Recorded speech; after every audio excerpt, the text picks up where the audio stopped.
and Ms. Barlow. Ms. Barlow and Mr. Horowitz, welcome to the fray. I think I saw you back there. Guys, today And, is a very important day. This is my first ever stream, Mr. Nye is here as first well. ever live, Apologize for so let's missing have you. a shot. And I'm praying for Bryan All right, kohberger. today we have a number of motions to get through.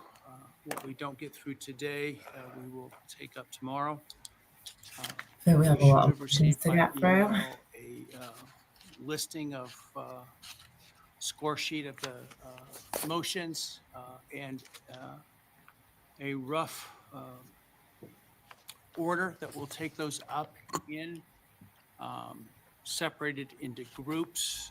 Within the groups, we may not stick exactly to order, and we may take up several within a group if they're related at the same time.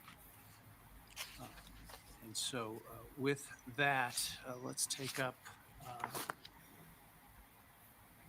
defendants' motions in limine regarding inflammatory evidence, use of the term murder, and use of the term psychopath or sociopath.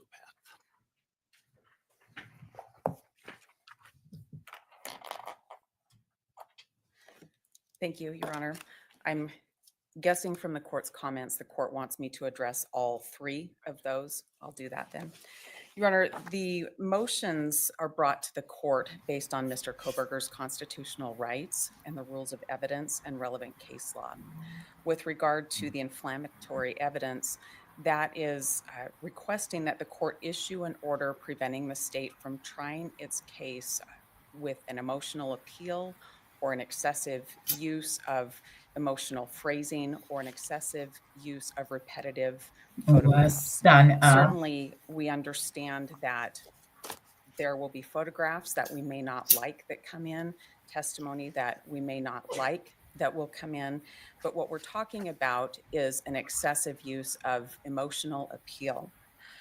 That the examples that we've seen in relevant case law come from State versus Ellington. In that case, the prosecutor repeatedly used a phrase that was inflammatory about the defendant having run over the wife of a witness who was testifying. And that was found to be inflammatory because of the excessive use of that phrase.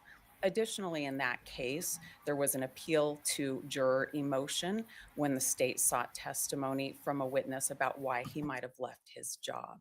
Those are examples of what we're talking about. The court has to do the rules of evidence balancing test, and to do that after the state has elicited inflammatory testimony is difficult to undo and puts Mr. Kohberger in a position where the jury's already been inflamed. And so we're seeking to prevent that.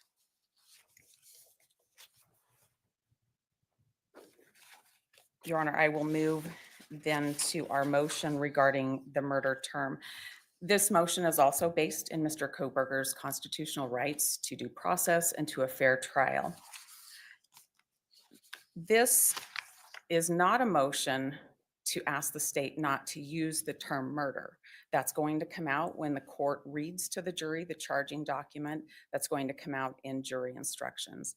This motion is about the state, through its witnesses, labeling Mr. Kohberger. That invades the province of the jury. Mr. Kohberger sits here today.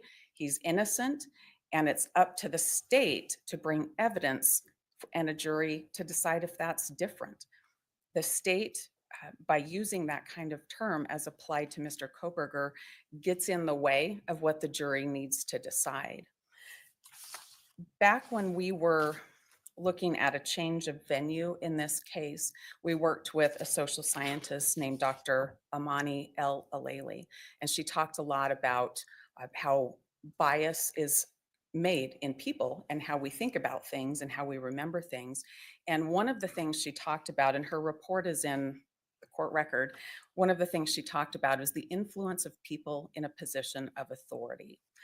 And for the state to come in and label Mr. Kohberger in their position of authority or ask a witness, especially a witness in uniform, to do so is very detrimental. It's inflammatory to Mr. Kohberger, and it would Outside of opening statements, perhaps, where the state might say, we intend to prove the defendant murdered the victims. Perhaps in reference in voir dire. I hope he's going to be interrupting the prosecution like he interrupts the defense all the I'm having time. trouble understanding how this would come up during the evidence phase of things. Your Honor, that's why I'm asking the court to issue an order to prevent it from coming up. Sounds like you're asking me to issue an order that says the state shall not commit prosecutorial misconduct or the parties will follow the rules of evidence. Your Honor, I would like an order that the parties will follow the rules of I'm evidence. sure the state would like one too. I'm not going to oppose that, Your Honor. We'll get to the state's motion. I don't think I need an order because, as the name implies, they are rules, which means they will be followed.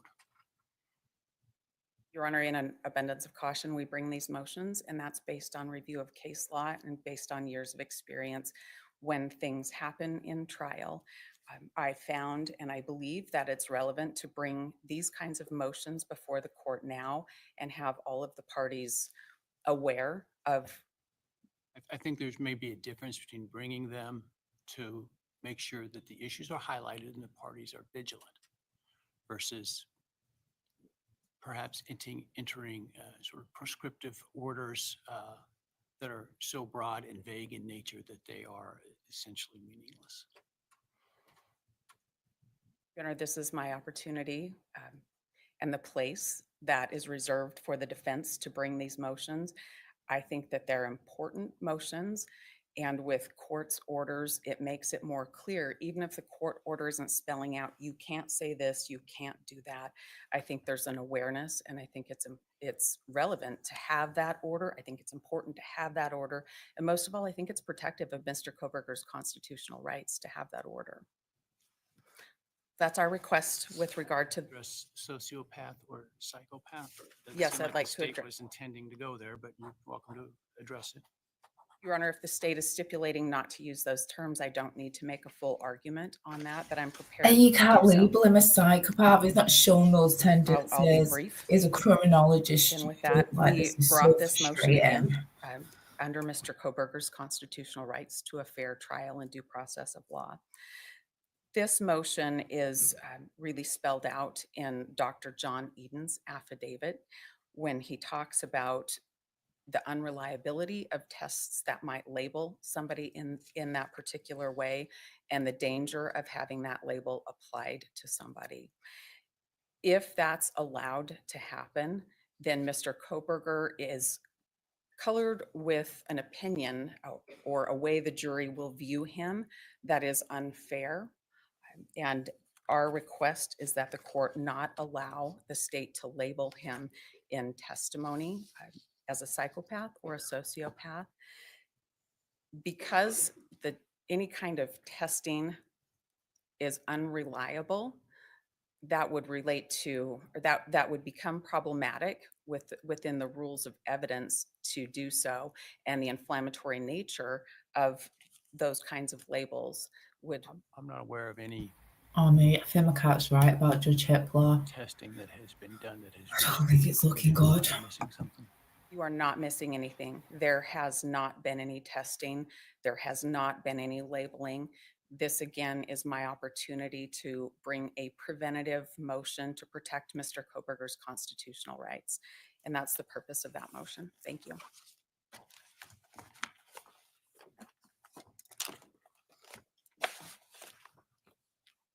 Thompson? Thank you, Your Honor. And as the court is aware from the responses that we filed, Mr. Nye and I actually kind of divided these motions up. We didn't realize they would be heard together. But as to the inflammatory evidence, what the court has noted is exactly what our concerns are. In the defendant's filings, he doesn't specify what inflammatory evidence he's concerned about. He doesn't define the phrase exceptionally inflammatory, nor are we aware of any definition of that. The words just seem to be used loosely and freely here. And in fact, in the defendant's reply, he acknowledges at page 2 that he really doesn't even know what he's trying to object to. He's asking the court to presume that something's going to happen or anticipate something without a basis for it. We don't see any basis for the court to enter an order. We intend to conduct our trial professionally, and we anticipate that if there are questions about anything that we do, that there will be a timely objection and the court can address it in that fashion. So our prayer to the court is the court deny the request for orders that the defendant has made and simply preserve the defendant's opportunity to object if something of concern comes up in the future.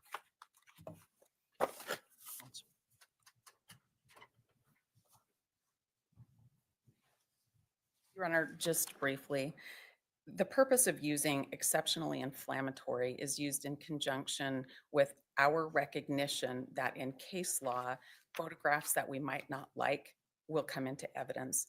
Exceptionally is to define what we mean. And we mean when it's over the top, when it's unnecessary, when it's going to inflame the passions of the jury, and that tips the scale of relevance. We don't know exactly how the state's going to try its case. We do know there are over 13,000 photographs, hundreds of hours of videotape, and many, many witnesses who the state will call to testify. We believe that it is imperative that we have an order to prevent the case being tried in a way that presents inflammatory evidence and appeals to emotions for the jury. All right, the standard for motions in limine, which I'm about to set forth, applies to most motions today that we will address today, and I don't intend to repeat this with each motion, but for the record, let me go through it once. Evidence is relevant if it has any tendency to make the existence of any fact that is of consequence to the determination of an action more probable or less probable than it would be without the evidence. All evidence, all relevant evidence is admissible except as otherwise provided by the rules of evidence or other applicable laws of the court or of the state.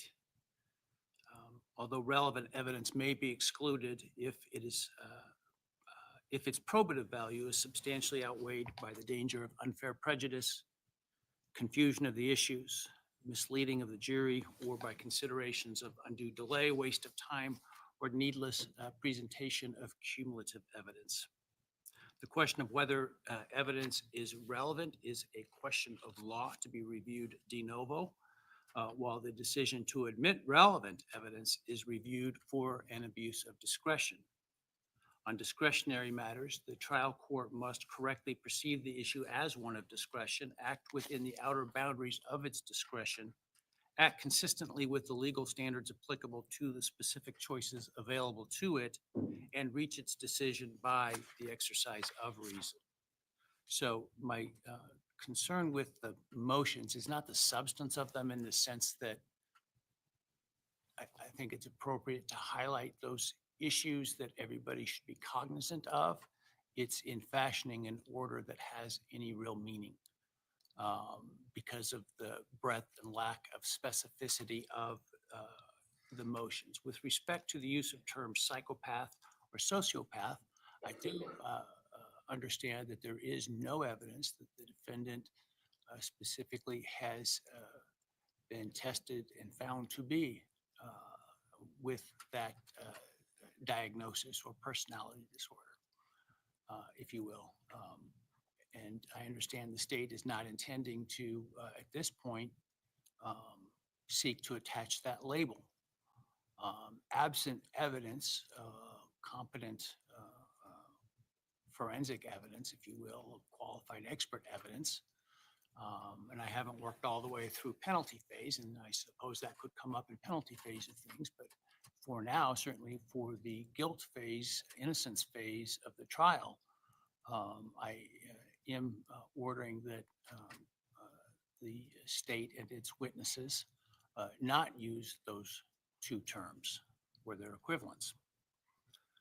If something happens where you believe a door has been opened before launching into that in front of the jury, you are also required to bring that to my attention outside the presence of the jury. With respect to the term murder, well, let me start with the term murder.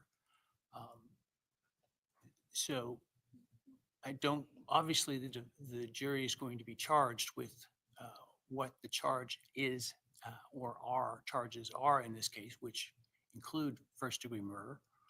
I don't think there's any problem in using the term murder as it describes the charges and the allegations. Testimony or statements by the by counsel or by others that the defendant is a murderer or committed murder, I think would be essentially argumentative in nature at this point. I will tell you that the one thing that will get my dander up quickly is either counsel attempting to argue outside the one opportunity they have to argue in a case like this, which is closing. And I will shut you down faster than you can imagine if I see that. And if I see it again, I will admonish you in front of the jury about it, because I'm serious about not arguing in your questioning or statements or comments between questions and nature of that. And so that would also go with the term murder, I think, to the extent that it reaches a conclusion that the defendant committed murder prior to the closing. Now, certainly the allegation that the defendant committed murder is going to be relevant and probably appropriate in opening statements, perhaps even in voir dire. But apart from that, if you're intending to go there, you need to bring that to my attention outside the presence of the jury. And that's obviously important. Both of those are important to make sure your witnesses understand as well. With respect to inflammatory evidence, I don't know what that is until I see it. And certainly there are rules regarding prosecutorial misconduct. I think counsel is likely well-versed in what those rules are. I'm not one that says I'm going to order that you follow the rules. You are counsel licensed professionally by the bar, admitted to this court. Your obligation is to follow the rules. And that is what I expect of counsel. And so any attempts to skirt the rules without a good faith basis to do so will be problematic. In terms of, and I think really where there's some potential gristle, meat on the bone here, I should say, relates to, I suppose, the photographs or videos of the decedents and the state of the crime scene. This, I would imagine from what I've seen, some of those photographs are particularly graphic, but make no mistake, these murders, whoever committed them, were brutal and were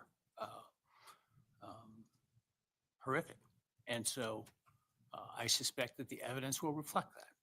Now, if it comes to cumulative evidence, or perhaps some that are unnecessarily graphic, we can address that on a case-by-case basis. And so I think the idea is before you show the evidence to the jury of that nature, that counsel be given a copy of that. Obviously, if you're going to be seeking to introduce those, they will be given a copy, and we can have a discussion outside the presence of the jury about how many, which, et cetera, will be presented. But I don't feel it's really does anything it doesn't advance the ball for me to abstractly say, don't use inflammatory evidence. So I'm not going to do that. I will rely upon the obligations of counsel as professionals to understand their responsibilities. And when it comes to the specific actual evidence, then we can review that before it's presented to the jury. All right. Next is unnoticed 404B evidence and evidence regarding the 404B evidence that was noticed in this case, which is the traffic stop. I'm prepared to address that, Your Honor. I do note on the court's list, state's motion regarding improper death penalty comments is actually next in order, but we'll take it in whatever order the court Well, prefers. let me, if you want to address that, let's do that first. I apologize. I should have included that within the group because I think it kind of falls within the same category. I think you understand what my rulings are, but I can address it specifically if counsel would like me to. Ms. James was going to handle that. We're happy to just submit it to the I court think it's on the the defendant's files. motion, so if they want to argue it, they can. Your Honor, it's the state's motion. Oh, is it the state's It is the motion? state's I apologize. Oh, that's right. I was thinking of it in the opposite terms. That's fine. This, if you want to, Ms. Jennings, address that briefly, you may. Thank you, Your Honor. I will. And this relates to the concerns that the defense may say something like the state's trying to kill Mr. Kohberger or something of that nature, as I understand. Yes, Your Honor. There has been a history in this case of that mischaracterization of 18-4004A.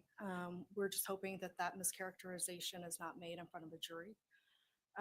But considering the court's comments this morning, as well as defense counsel's comments, that there shouldn't be statements made whose sole purpose is only for an emotional appeal, I think that this is settled. And defendant replied basically saying the same in their response, that they suggest he use phrases that comport with existing language and statute and jury instructions. And that's what the state is asking for. Thank you. Any response? Briefly, Your Honor, we're satisfied using language that's already spelled out by statute, by jury instruction, and that sort of thing. So with respect to this motion, I think the ruling is really sort of encompassed within my, for lack of better term, ruling or instructions about argumentative comments or statements of counsel. The example spelled out by the state, I think, would fall within that category of being argumentative and would be improper by counsel. And so obviously that shouldn't be done. And so they should comport with the language and at the appropriate time and in the appropriate way that is not argumentative to address that issue. And so they are so ordered. All right, let's take up 404.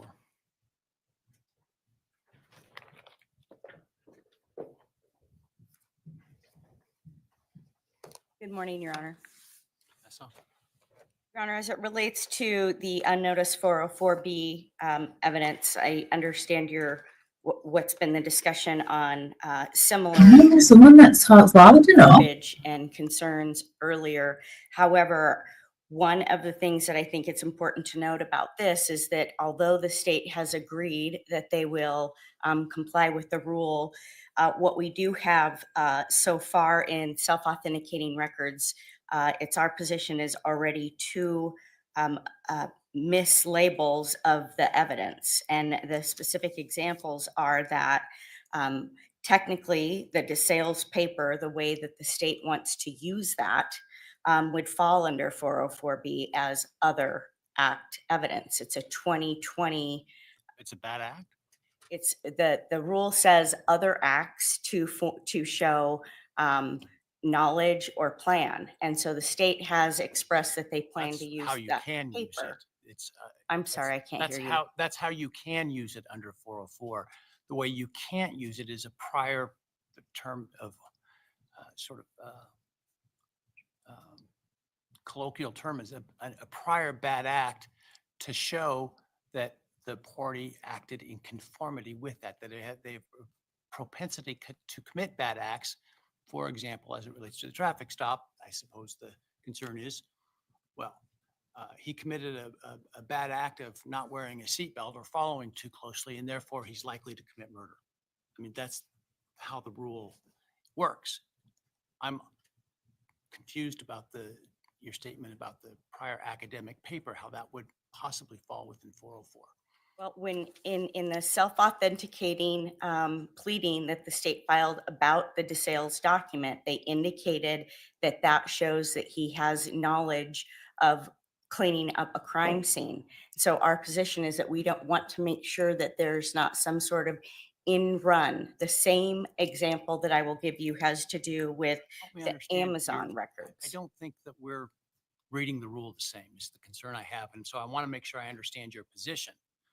Because what you're saying is the state's trying to use evidence to show the defendant had knowledge of how to sanitize a crime scene effectively. And that's one way that you can use evidence of a prior bad act that might otherwise be concerning in terms of propensity evidence. 404B doesn't exclude evidence of plan, knowledge, intent, et cetera, that's not anchored to a bad act. And so I don't see how 404 relates at all to the DeSales paper. Well, it's our position that the way that the state is putting this in is in essence trying to anchor it to a bad act without giving notice of that.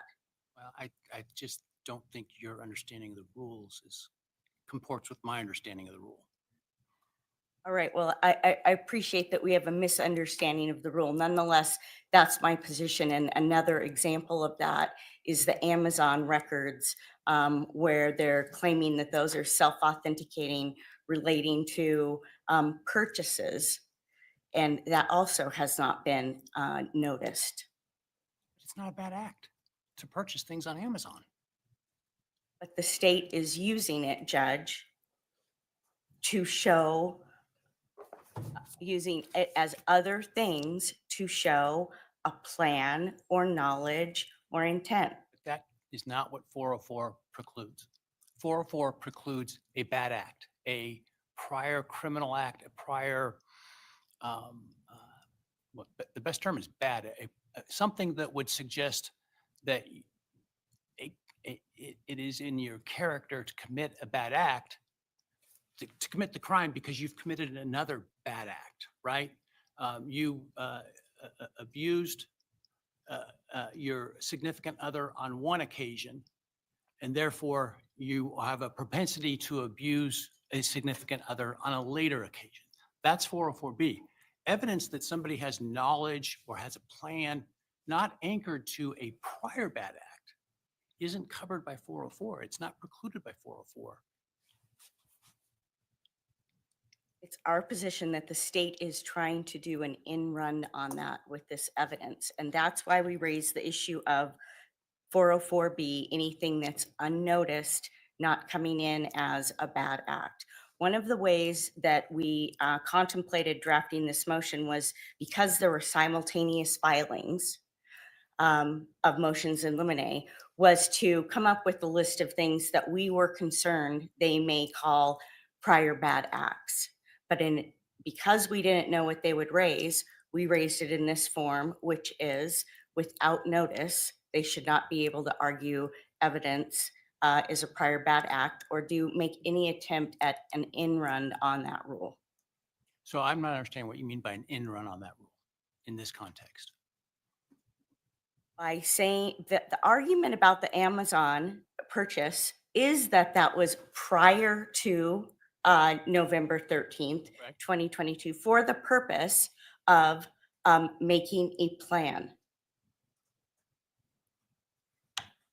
And that's the argument that the state will make about that. I think I understand what you're saying. I just think we're So I think, completely missing okay. each other's understanding of the rules of evidence. Well, I still stand by my position that the state should not be able to in run that. And I'm hearing the state say that they have no intention of doing that. Well, I'll hear what they intend to do in terms, because I think that your reading of the rule puts requirements on them that doesn't exist under the rules of evidence, but I will listen to their Okay. response. Do you want me to go to the 404B on the video or On keep the, it on the separate? video of the traffic stop. Okay, first of all, there's a pleading that was submitted to the court yesterday, and I have 3 copies of the video marked as Defendant's Exhibit D1 that I'll provide to the court for your review at your convenience. One for the court, one for you, one for Ms. McLaughlin. It occurred to me that it would be much easier for you to determine what you thought about this video if you actually got to see it in full. We don't need to play it in court. You can review that at your convenience. It's not our position that the traffic stop equates to a crime that makes someone capable of murder. It's our position that the traffic stop video brings in other acts that the state is trying to end run on. And I want to give you examples. In this video, things that make it more prejudicial than probative are that it provides presence in Moscow. It is at night. It is a visual of the car that is not just the make and model. It is Mr. Kohberger's statement that he doesn't think seat belts provide much in the way of safety. Mr. Kohberger's question about why they need his phone number. Mr. Kohberger's question about how the officer reacts when people lie to him about wearing a seatbelt. If the court allows this evidence in, the state has the ability to use this to make many other points beyond identity. And the jury would have the ability to potentially seek to ask to rewatch the video and draw other conclusions that we are worried about, such as I mentioned, him being at night, not wanting to, it being at night, him not wanting to give his phone number, which could be construed as he wants to hide his Date identity. of this traffic stop. Pardon? Remind me of the date of the traffic stop. It is on August 21st. So Of it's what year? of 2022. So it's remote. It's Before the murders. yes, before. It's clear video of the car as opposed to the videos that are used at 1122 King Road. Why is that a problem? Because I think that the state, again, can use this video as an example of where you can see a white sedan clearer than you can see it on 1122 King Road in those videos. Why is that a problem? Because there's an argument, the argument could be made that the cars look similar. Isn't that the whole point of it? Exactly, and so it's I mean, different. The point of it being, as I understand it, is to show that the defendant owned a white, I can't remember the name, the maker. Hyundai Elantra. Hyundai Elantra, and that he, as opposed to others, drove that vehicle.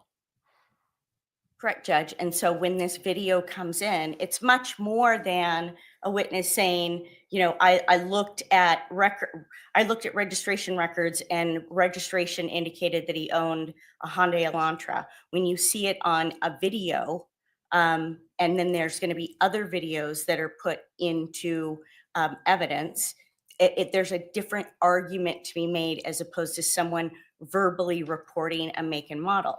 The state has, But the see, state that is, sounds like that makes the evidence of, I guess I'm just not tracking again under 404 how that particular issue. Now, there may be the ability to cross-examine the FBI specialists about, well, this video is grainy, how can you make this determination of what the automobile is, et cetera, to me is different than, okay, that's what their conclusion is, which you can attack. The evidence that he has a white Elantra within the years and that he drives it, it's prejudicial in the sense that it doesn't help your case, but I don't see how it's unfairly prejudicial, which is kind of what you were talking about, which is 403.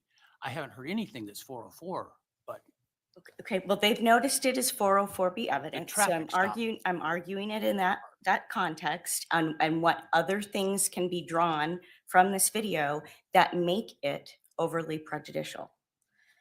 The other thing is that the state's expert disclosure by Special Agent Nick Balance lists August 21st as one of the dates that they claim that Mr. Kohberger is near the 1122 King Road residence. And so the date of this traffic stop is relevant to the state for that, their ability to argue that.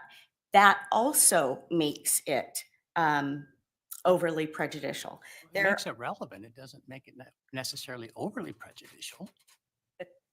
Judge, the combination of these things is that this video has the ability to be much more than what the state is claiming. The state is claiming that it proves who he is, what his phone number is, and the type of car that he was driving.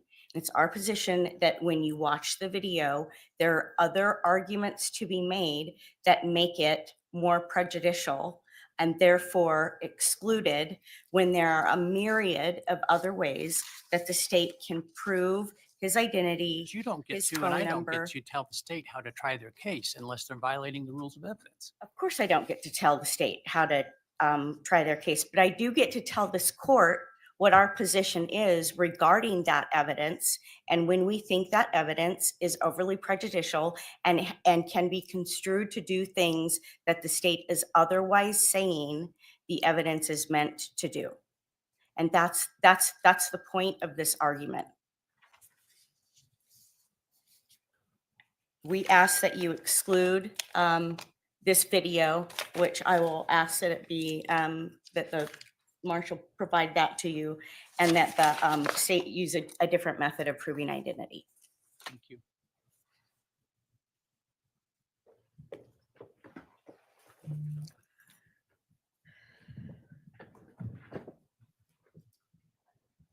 I think after what we just heard, we can cut to the chase. The defendant doesn't seem to understand what the balancing test under Rule 403 is. There's no question that the video with the evidence, the defendant's admission of his identity, with his admission and the evidence showing it was his car, the description of the car, the registration of the car, his address, his telephone number, that's all incriminating evidence. That's why the state is offering it. The defendant doesn't like the fact that it's incriminating, but that's not a basis to exclude it. Under Rule 403, in order to exclude relevant evidence such as that, the defendant has to be able to demonstrate to the court's satisfaction that the relevance evidence, that its probative value is substantially outweighed by a danger of unfair prejudice, confusing issues, misleading the jury, undue delay, wasting time, or needlessly presenting cumulative evidence. Just because it's prejudicial, and just because the defendant doesn't like the fact that we can prove who he is, that we can prove what car he's driving, that we can prove what his phone number is, that we can prove his address. I mean, those are all things that tie together to connect the defendant to the homicides. Just because they don't like that isn't a basis to object to it. And so, Your Honor, we would ask that the court deny the defendant's objection to the admission of this evidence. What about the concern within the video, as I understand it? First, you have what is a 404 issue, which is a prior bad act, though one I'm sure everybody probably in this courtroom has committed at one time or another, of violating the traffic laws in some way, including by not wearing a seatbelt. And so, can you address that part of it, the prior bad act, and how the court should deal with that? And then also, I am concerned with the issue raised about the communication between the officer and Mr. Kohberger. For example, his asking why they need his phone number. That could, I think, be unfairly looked at as if he has something to hide, which would be, I think, unfair. And so I am concerned about that. And I appreciate Your Honor's comment. I think when you review the video, you can put it, the court will be able to put it better into context. The state certainly doesn't intend to argue or suggest that the colloquy or the discussion between Mr. Kohberger and Deputy Duke somehow showed that Mr. Kohberger was a bad criminal type of person, We certainly are not suggesting by any stretch of the imagination, although the defendant alleges it in their response to the state's filing, that the fact that the defendant was apparently speeding without wearing a seatbelt somehow means that he is guilty of murder. I mean, that's a preposterous concept. And the defendant seems to have backpedaled from that before Your Honor just a little bit ago. The state's purpose is to elicit the vehicle and connect the defendant to the vehicle, the description of the vehicle, the defendant's name, of course, his phone number, his address. That's what the state's interest is. And the state, as it views the entirety of the relatively brief traffic encounter, we don't see anything incriminating or making the defendant a bad person out of that. Now, of course, Your Honor will need to see that and decide if its view is different. But we don't see that as being prejudicial. We certainly are not trying to argue some sort of propensity that because he questioned about, why do I need to give you my driver's license, that all of a sudden that makes him a murderer. I mean, that's beyond a stretch of imagination. Does that answer Your Honor's question? Thank you. Thank you, Judge. Response? Judge, there is a way to, clean this up with regard to this, and that would be to not allow the jury to see the video, to have the officer who made the stop, testify about the stop, testify about the identification, the make and model of the car, and the phone number. The argument that the defense doesn't like troubling evidence could be said about every single thing that the state wants to proffer in this case. This is a highly circumstantial case. And so every little fact that is circumstantial is going to be relied upon by the state. You can say And that. so we have to look at a Highlight critical eye with circumstantial. everything that's coming in before this jury to see what the cumulative effect is going to be of that. And so it's not that we don't understand that his identity is going to be proven. As I argued, there are a myriad of ways for them to bring in his identity, but to add all the other components that you will see in the video do much more than just prove that he's Bryan Kohberger with a phone number in a Hyundai Elantra. Thank you.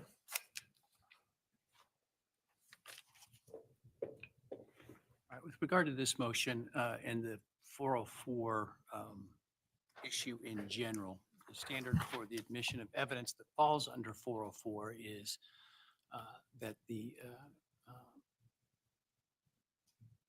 court determined that there is a factual basis by which a jury could find more probable than not that the prior act, if you will, occurred, that the prior act is relevant for a purpose other than propensity, such as identity, and that a balancing test under Rule 403 would not otherwise preclude the evidence, i.e. that the unfair prejudice does not substantially outweigh the relevance. When it comes to 404B evidence, and that's how this was noticed and brought to the court's attention, which is the framework that I'm looking at, 404B does not apply to just any prior act. It applies to prior bad acts, other crimes, other wrongs, not other acts of benevolent or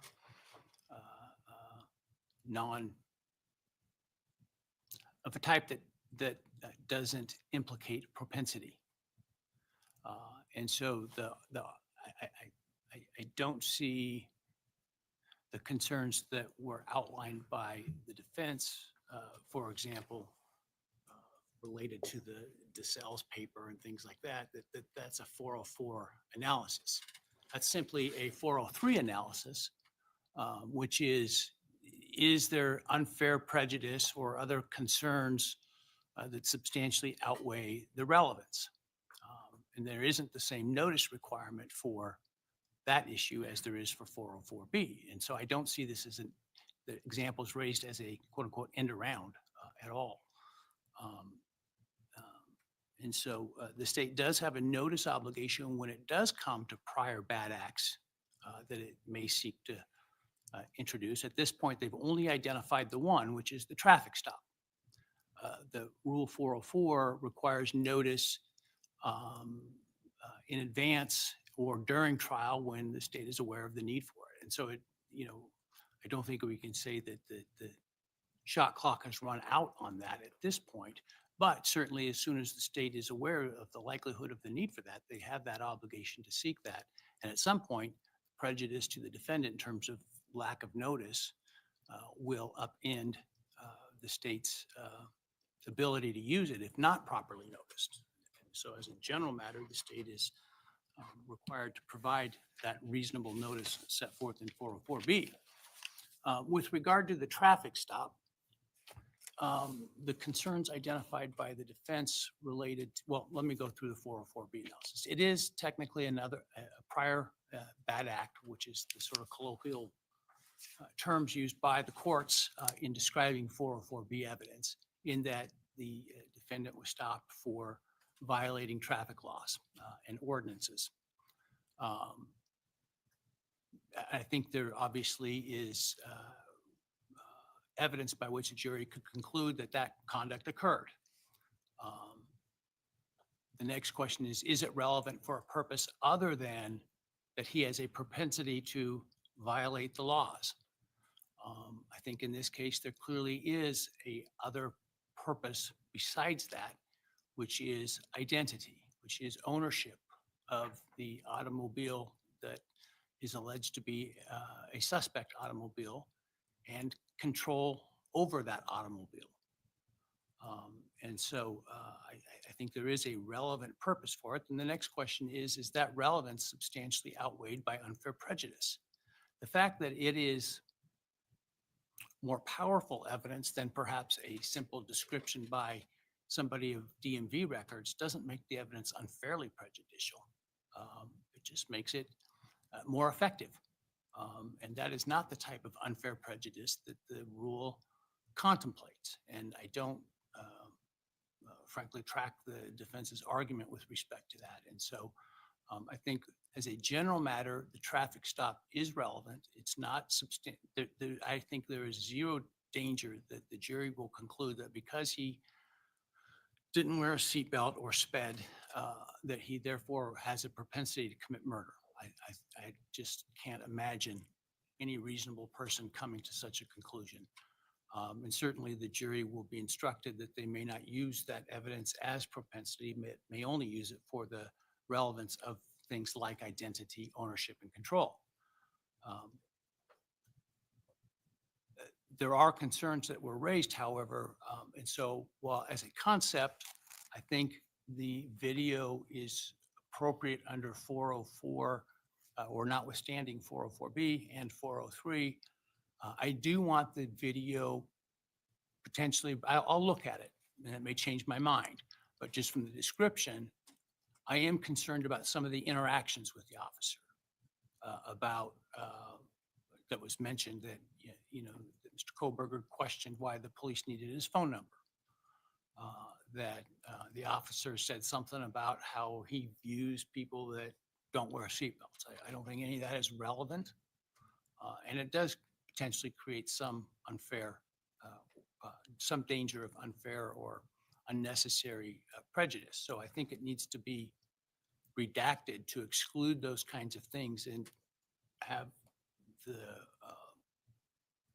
video that shows his vehicle, that he gives the registration, that identifies it as his, that his answer to what, not the stuff leading up to what his telephone number is, but if he gives the telephone number, the answer, what the telephone number is. I think that's what we ought to see. Hey, viewer, hope you're okay. So I'd like to see that before it's played to the jury, and you can work on redacting that and showing it to counsel, and within the confines of my rulings, they can raise any concerns they have. Thank you, Judge.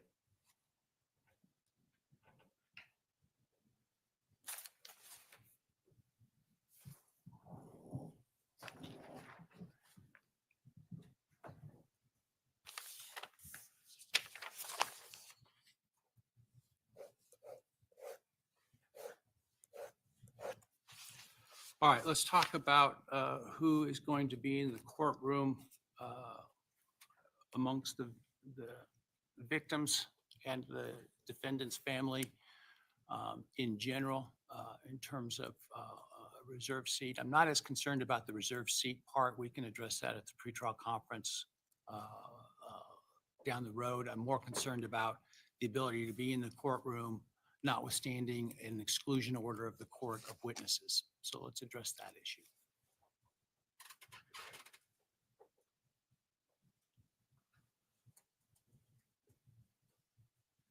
Your Honor, the state filed this motion in order to seek clarification of the court's definition of immediate family member pursuant to Idaho Code 1953-061B.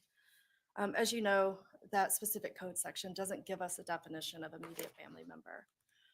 The state has given a proposed exhibit, State's Exhibit S1, which we think are justified as being immediate family. It's my understanding that defense has stipulated to that list, and we would just ask the court to issue an order to that effect.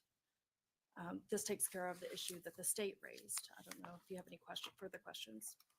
Well, there is the issue of the defendant's family, but that's, I think, the defendant's motion, so I'll let them address that first.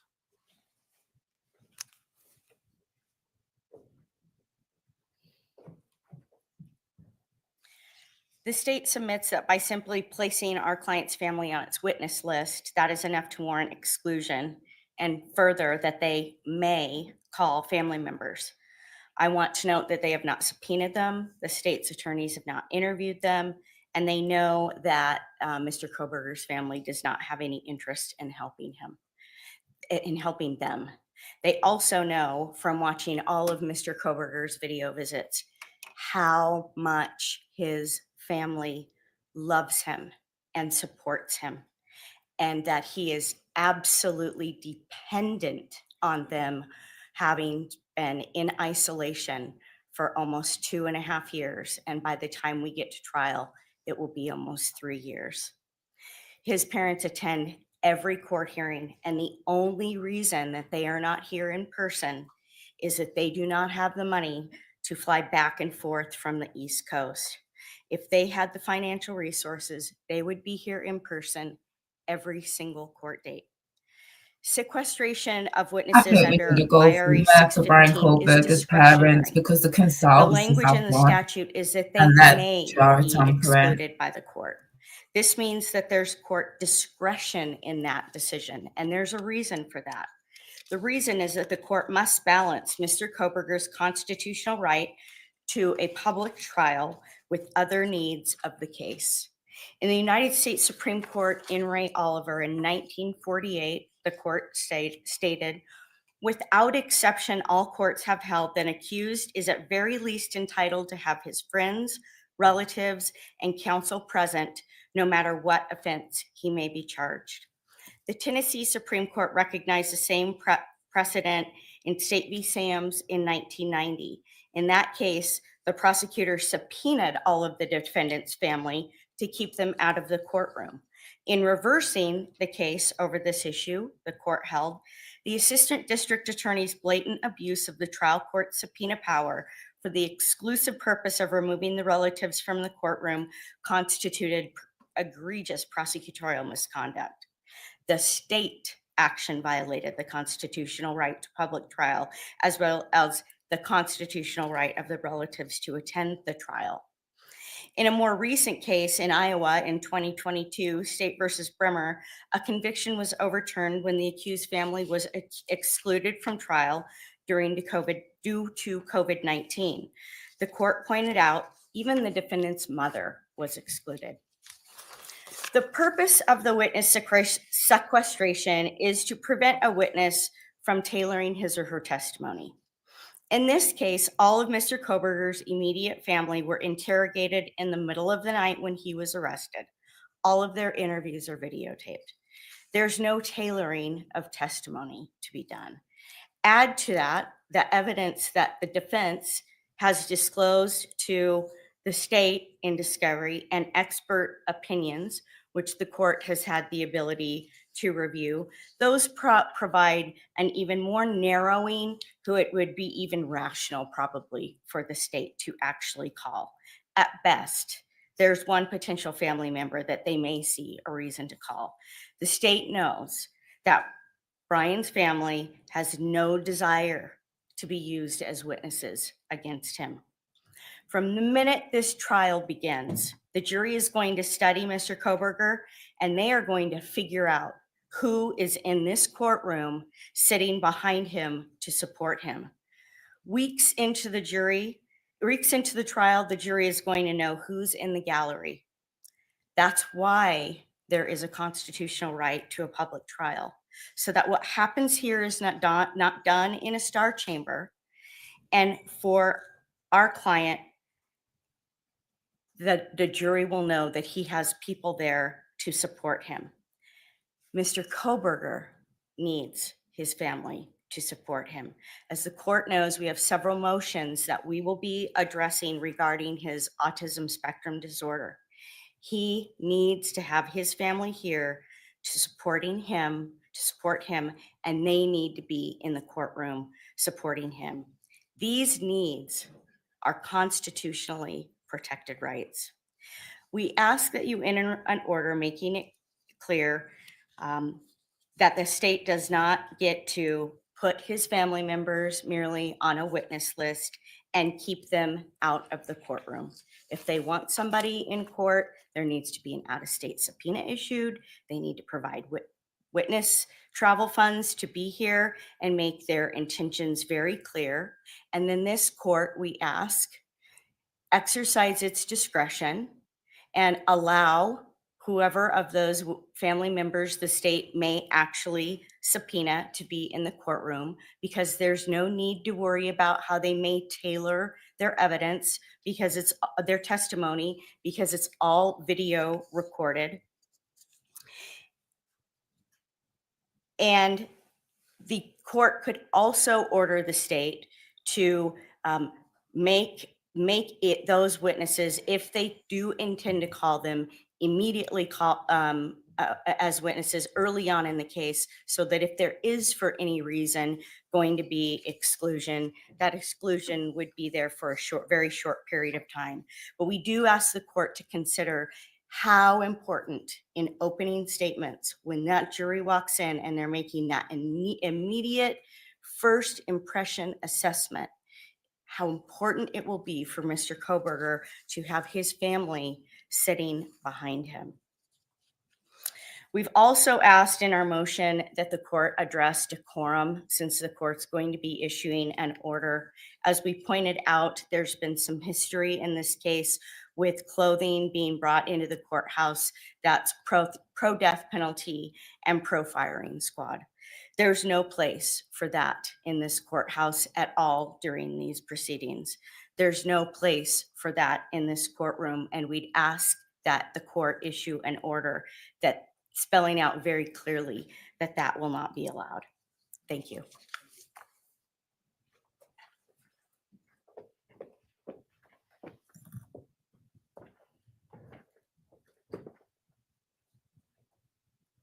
Your Honor, the state trusts that this court will enter your own standards of decorum for the courtroom, and the state will advise our witnesses and immediate family in accordance to those instructions, and we expect that they will be followed. Regarding the defendant's family, in no way is the state intending to use its subpoena power in order to exclude Mr. Kohberger's family from the courtroom. The state's not aware of any authority to support this argument that the defendant has a Sixth Amendment right to have his family in the courtroom. He, of course, under the Sixth Amendment has the right to a public trial, but that's not his choosing of who is in that courtroom. Totally understand it's within your discretion to allow certain immediate family members in the courtroom to support The Mr. reason you Kohberger. can't simply take up whatever family members you may need to testify in your case in chief right at the beginning. Other than, obviously I know you have a narrative on how you want to lay these things out, but what I will tell you is both sides ought to get used to the idea that with a 3-month trial, the trial schedule will not be held hostage to your narrative.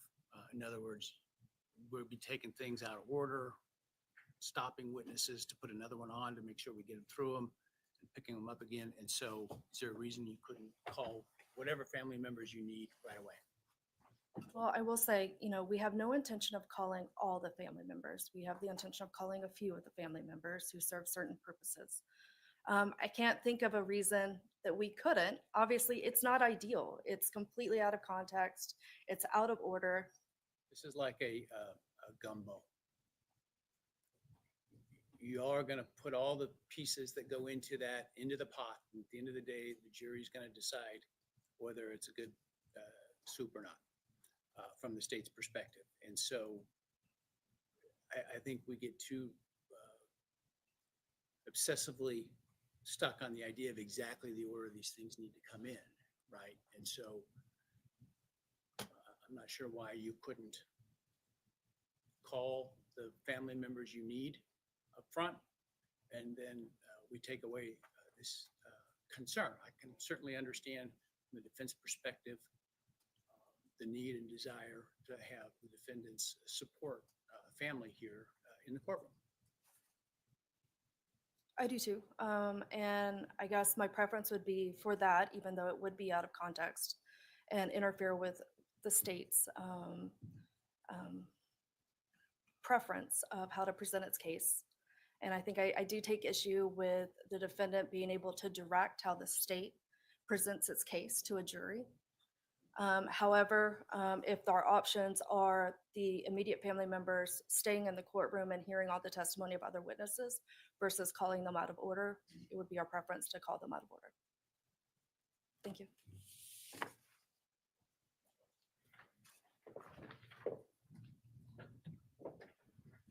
Judge, I knew that the state's position was that there's no case law to support our position, which is why I just went through several cases where it is his constitutional right, one, for it to be public, and there are cases, as I referenced. Constitutional right is not absolute, and it bends to, for example, rules of evidence and other rules. And I'm not aware of anything that says that court can't use the exclusionary rule where in good faith a person who was otherwise entitled to be there, including family members, have to be excluded for some period of time. And that is why I specifically talked about the point that it is discretionary for you. And there's also, Judge, a level of humanity that I hope that you take to serious heart for his family, who is absolutely devastated and dealing with things like headlines that they're going to be called to testify against their son with these types of communications that are happening. And so we're asking that you use that discretion and that you find that humanity. Thank you. Thank you. I'm going to take this matter under advisement. The defense raised some cases. I want to read those. Though I don't think they were precedent on this court setting. I have reviewed the U.S. Supreme Court opinions cited, but in terms of other states, I'll look at those. I do think, and I'm asking the state to think about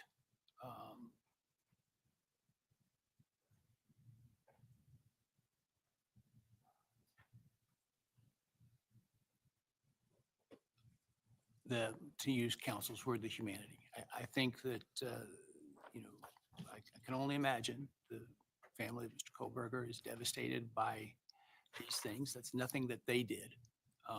And I think their ability to be here to see the trial is important. And to the extent possible, while also preserving the state's right to a fair trial, should be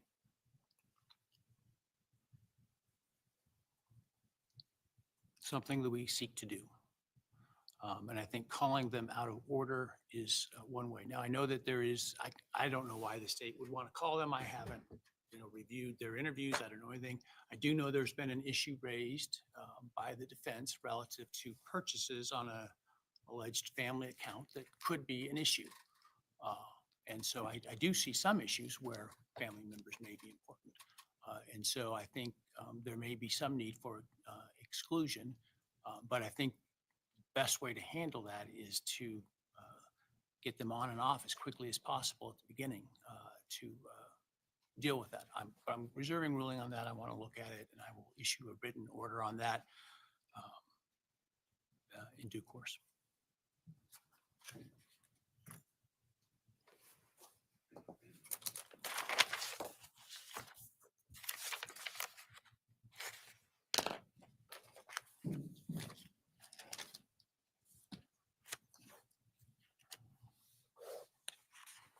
I wonder what time it is in Boise, because here in the UK, it is nearly Let's 20 talk past 5 about, in the afternoon. The defendant's motion regarding conditions as an aggravator, and this is the concern about using the defendant's alleged autism disorder diagnosis as a aggravator during the penalty phase of the trial, if there is one. Thank you, Judge. You summarized exactly where I was going to start. This motion is brought in case there is a penalty phase. If there is a penalty phase, Mr. Kohberger has a right to present mitigation evidence. That is State versus Payne, and Roper versus Simmons tells us that mitigation evidence cannot be used as aggravating evidence. This is something that we talked about several months ago when we had our motion to strike the death penalty and ask for trifurcation with the death penalty, and that was denied. But we're bringing it back up because it's really important to make a distinction between things that exist in this case, Mr. Kohberger's autism, something that he didn't ask for. It's a condition that he has, and it'll need to be addressed, but also to prevent the state from using his characteristics of autism as aggravating evidence against him. The state has, and the court has, our expert analysis from Dr. Orr that talks about how autism manifests in Bryan, the things that people might see. And these are things that we've read a little bit about in the media over the course of the case. Bryan's physical body is more stoic, how he sits in one place. And he will look for a long time. Sometimes he'll hold his hands in a rigid position, and that means nothing. That's just how Bryan is. We seek to prevent the state from using those kind of characteristics against Bryan. We seek that in the way of testimony they might bring. Sometimes Bryan will talk longer than maybe other people want to listen, and that doesn't mean anything.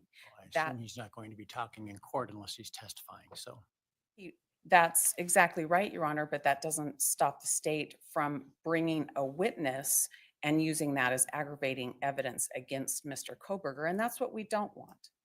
We want to be able to present, if we get to a mitigation phase, his autism and how that works and how he's learned to live with the conditions that he has, and to prevent the state. reading the the state's response, it doesn't sound like they disagree with you that it shouldn't be used as an aggravator. And so I think that in terms of what counsel's arguments are, we can control that. I think apart from a jury instruction, I'm not sure what we do with how we deal with that with the jury in terms of the penalty phase, right? If you present evidence of the disorder. Your Honor, the court can do what we've requested and prevent the state from using Mr. Kohberger's conditions of his autism as aggravating evidence. I think a jury instruction helps the jury to understand how to use mitigating evidence.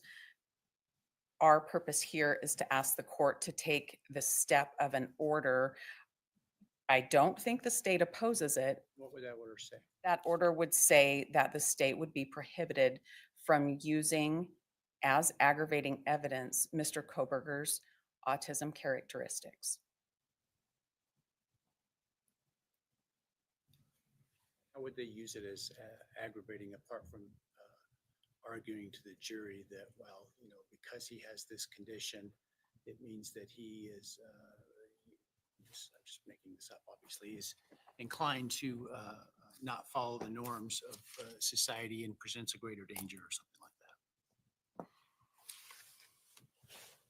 Your Honor, the order would prevent the state from, on the front end, in presenting their aggravation case, from using the conditions, the way autism works for Bryan, against him to say that he does things that are consistent with autism and that that's an aggravating circumstance. That's, I'm just having a hard time envisioning what that would be, how it would be presented in a way that is making it an aggravator. well, I would hope that it wouldn't be presented that way. But Your Honor, when I look through the mounds of discovery, there are probably 100 hours of interviews of people that Mr. Kohberger went to school with at WSU. And of course, those interviews come just hours and days after the headlines hit that Mr. Kohberger's been arrested in this case. And people that he went to school with, that he interacted with, had unkind things to say about him. And a lot of their unkind things, when you understand them in the context of autism, the way he may stand in a room near a doorway, the way he may look too long at a person, their interviews are different when you know he has autism and you know the characteristics he displays. But those awful comments, those mean comments about him, if the state uses those as aggravators, that's using his autism characteristics. How do I though, and I don't know that this is a real thing, right, in terms of actual evidence. Let's say there's evidence that he harassed other young females.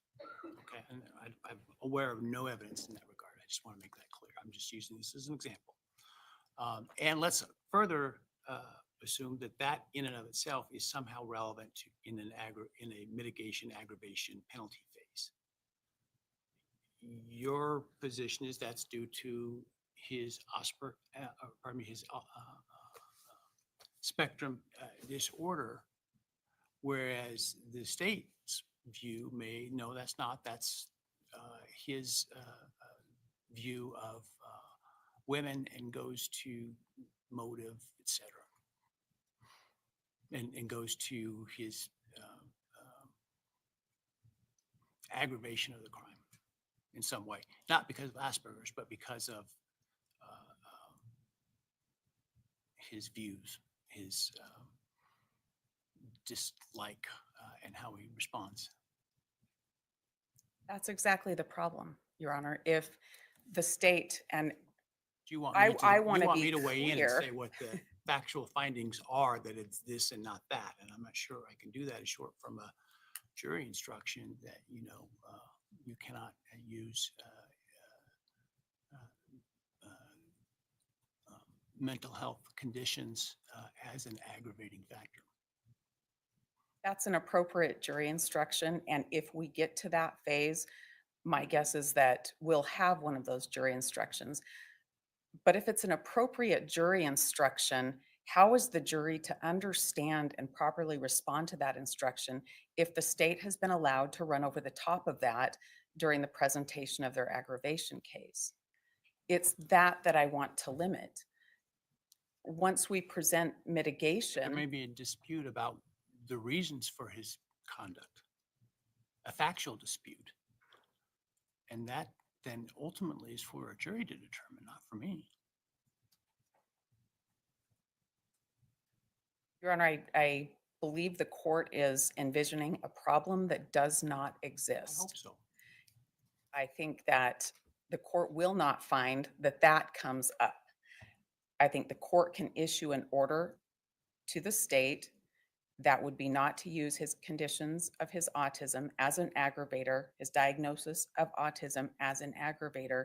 That's going to be very similar to the court's jury instruction, and that keeps the trial process clean, and it allows the jury to draw the distinctions and properly use mitigation as it's supposed to do. This is a protective measure to be sure that case law is complied with and that Mr. Kohberger's constitutional rights are protected. Thank you.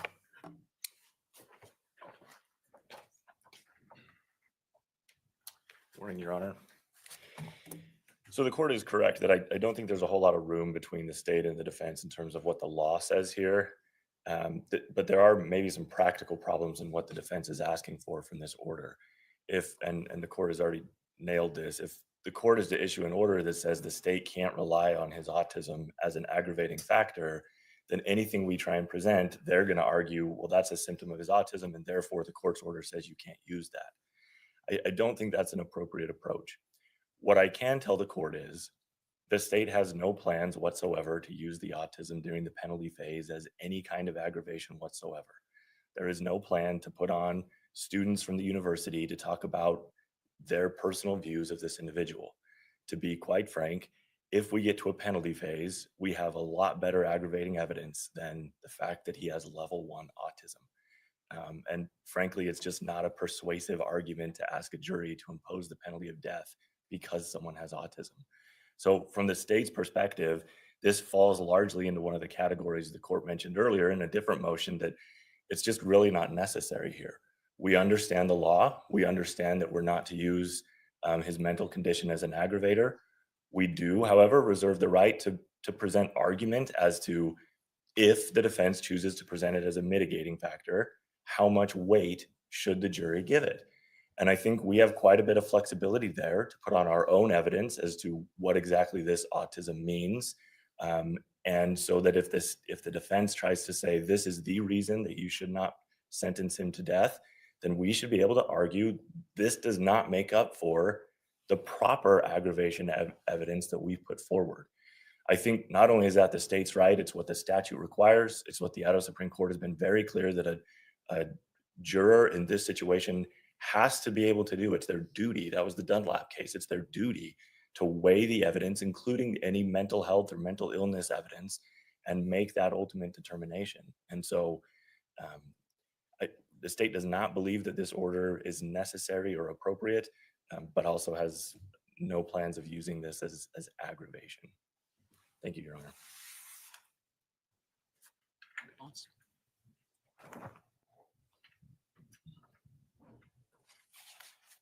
We understand that the state can argue the weight of the mitigation evidence. That's not why we brought this motion.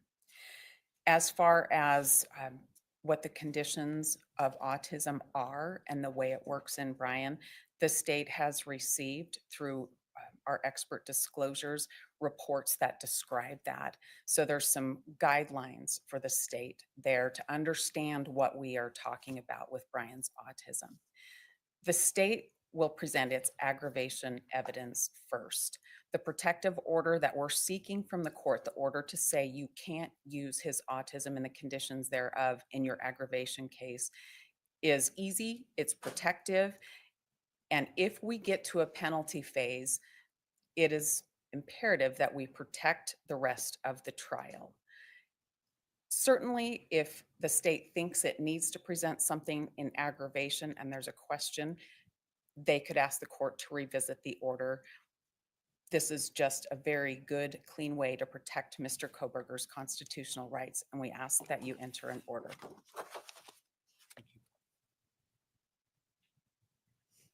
Right. I don't, again, from a legal perspective, I don't think there's a disagreement about the use of the autism spectrum disorder as an aggravating factor in the penalty phase. The state certainly shouldn't make those arguments and are instructed not to do so.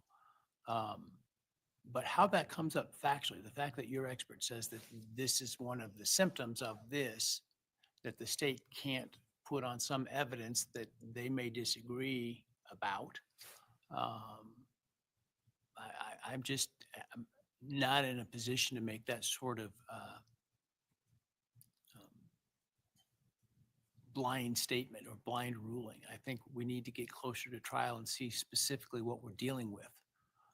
And so I'm not inclined to issue such a broad order in terms of the actual evidence, the presentation of evidence. I think I can certainly say, don't make that argument that the fact of the diagnosis is somehow an aggravating factor. If and we can deal with the symptomology that the defense contends is part of the diagnosis that the state may take issue with or believe that there's some other relevance of in the penalty phase. And so we'll deal with that on a case-by-case basis as we get there. So the extent of my ruling is simply that the state should not make the general argument that somehow the diagnosis is an aggravating factor.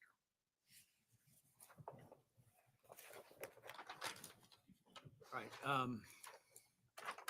Why don't we take the morning break? We'll take 10 minutes and be back at about 20 till.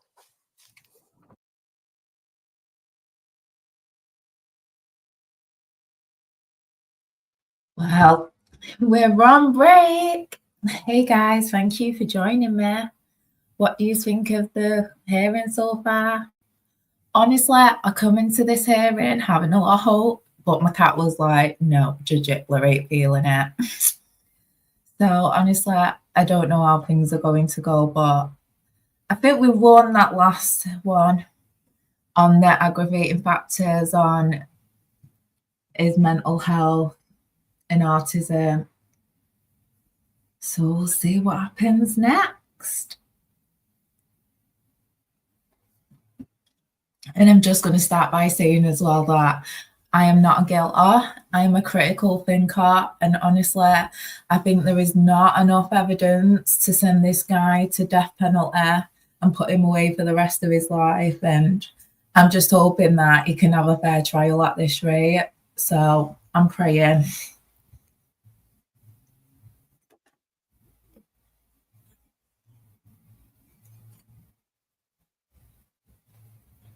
Does anyone know what time it is?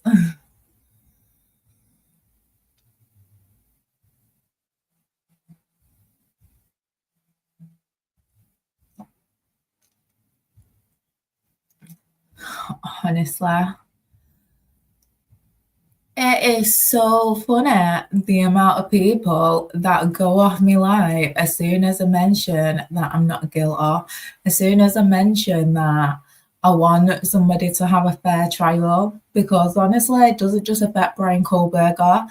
It affects many people in America that is facing the criminal justice system. It faces many people that are falsely incarcerated, people that don't have a chance to defend themselves. And for so many people to not really care, it's just baffling to me. But, you know,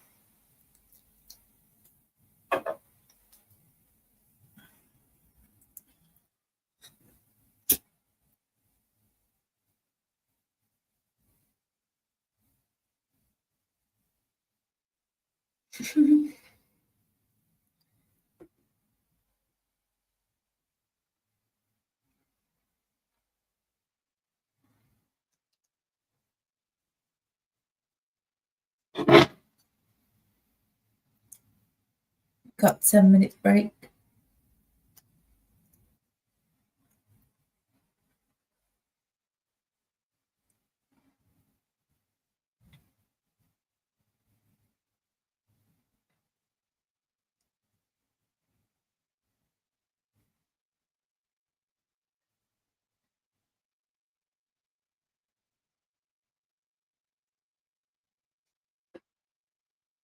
Let's see what people are saying.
where I was, I was on it.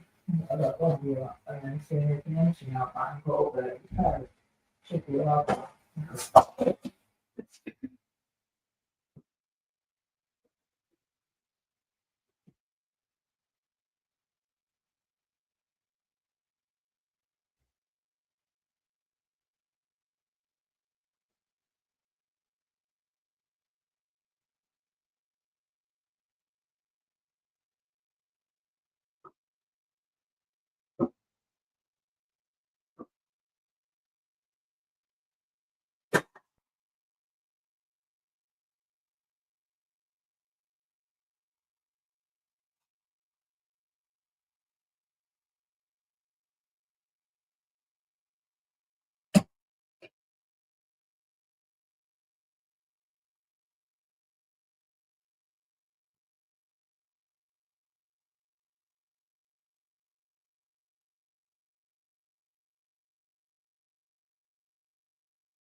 So, how do we think the case is going so far?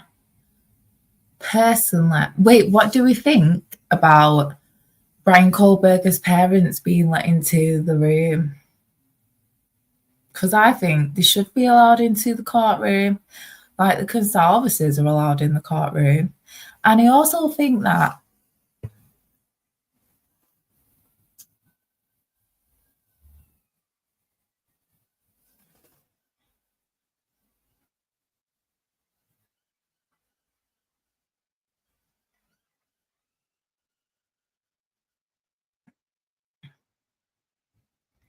it shows how much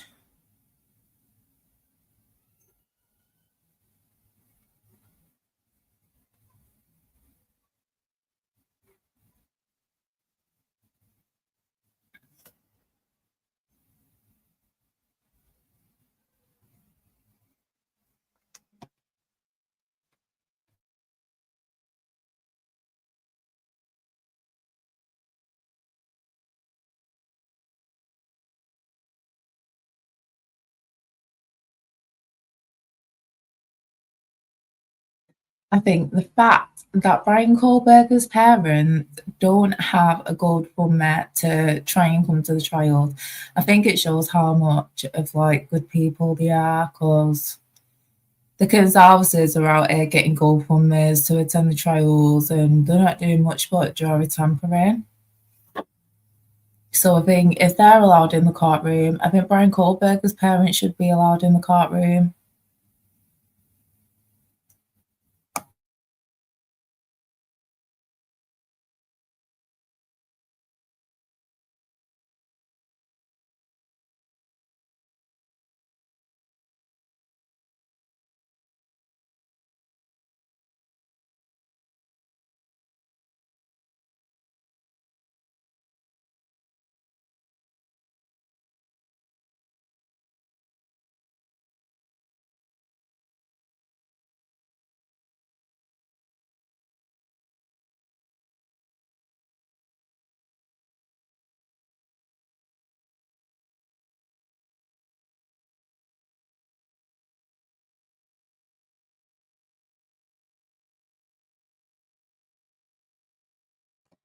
What do we think is going to happen in the next half of the hearing?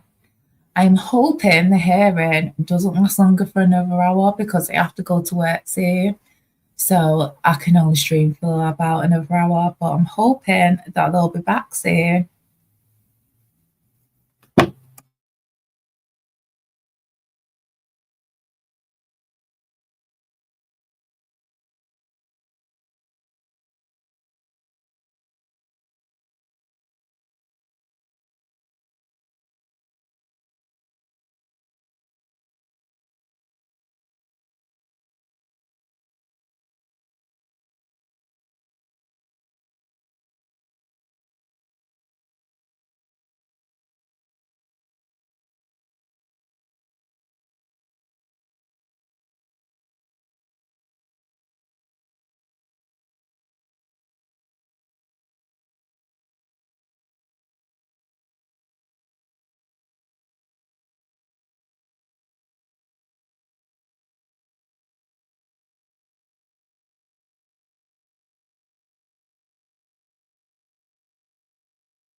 Yay, we're back. All right. We're back.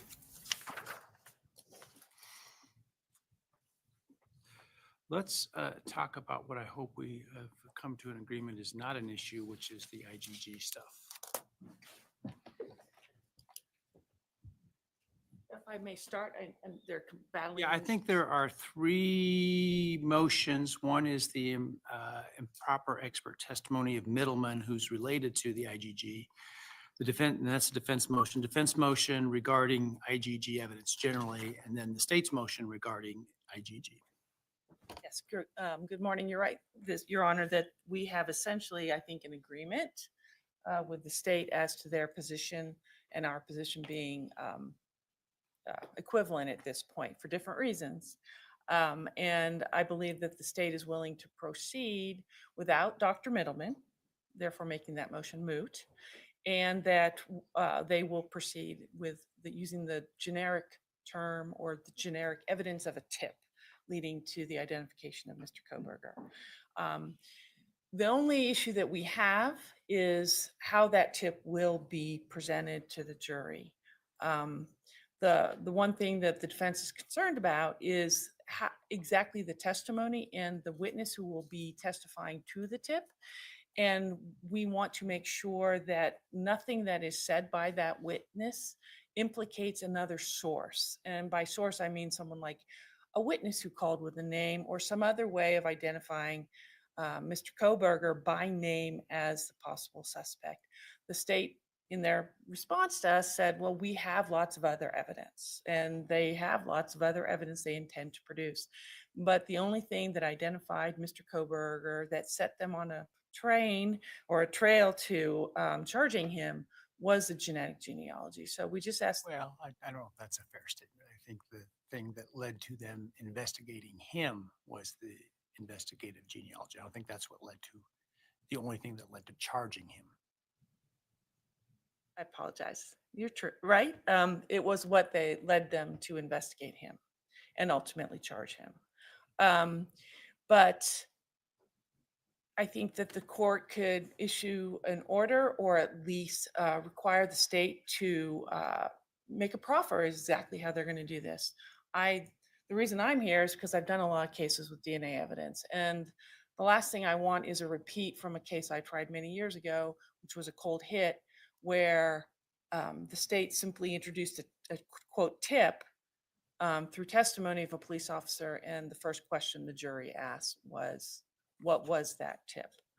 And that is not, we do not want the jury to speculate.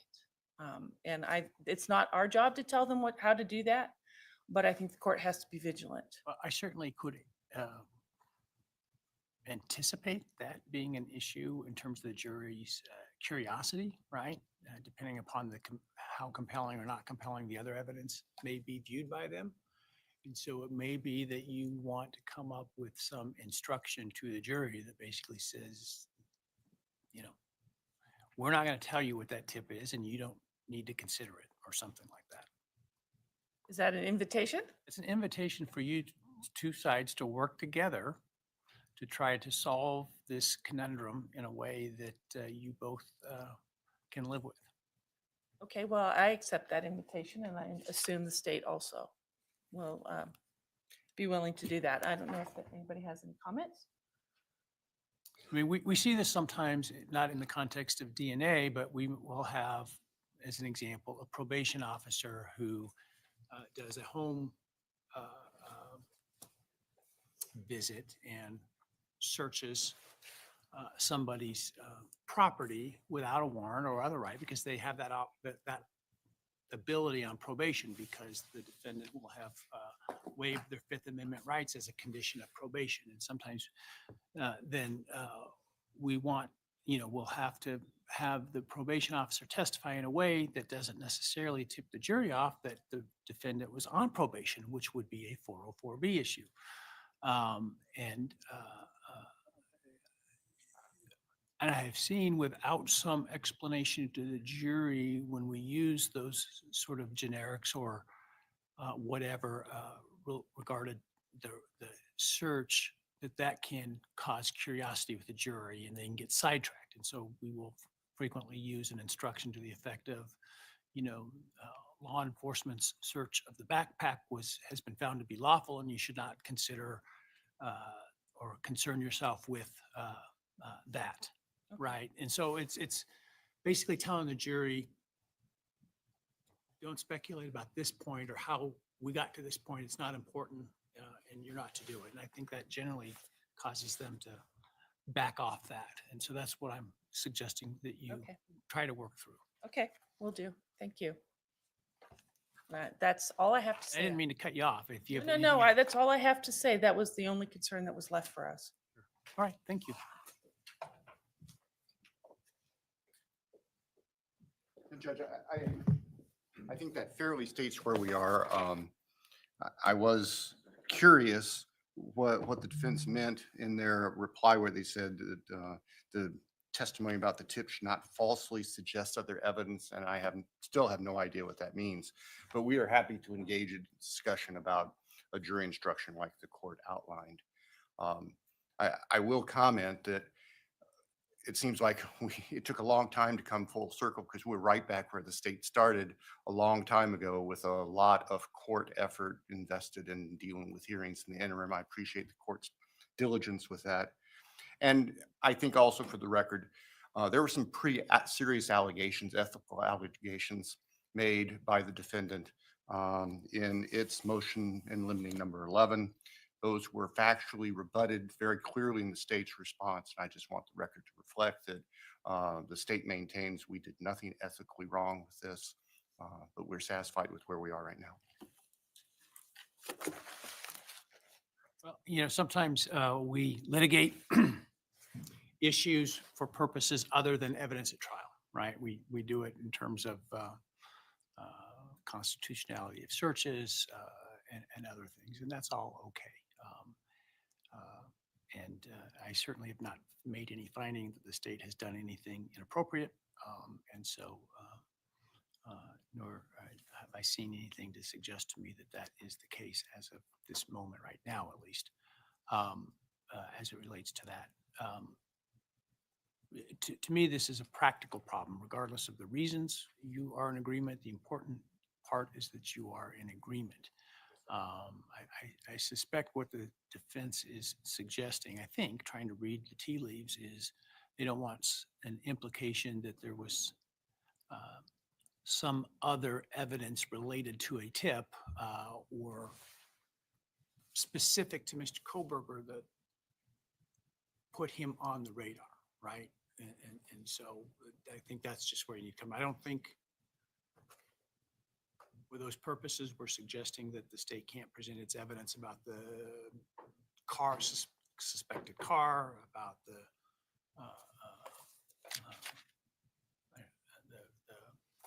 defendant's whereabouts on the night, et cetera. Those are things that were discovered and put together after the fact, right? I think it is important to develop a narrative that doesn't suggest, for example, there's some fact witness who may have heard a confession from the defendant or have witnessed the defendant that led to the tip, right? And so I think it's important how that's presented, and hopefully you can work that out. And if you can't, we'll revisit how to address it. Yes, Your Honor, I appreciate that. And the state's intent, we've already spoken with the investigators to develop this, is to have probably Detective Payne, who is one of the leaders and lead investigators, to simply testify that they've received a number of tips, that around December 19th, they received a tip. Following that tip, they took these steps. That's what we're contemplating at this point. Thank you, sir.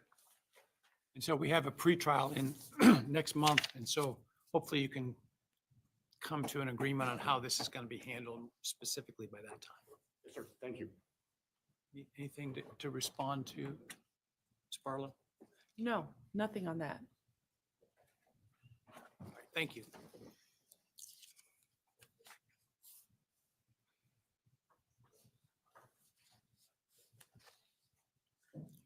All right, that leaves in category A by my score sheet, the alternative perpetrator evidence, which is the state's motion in limine.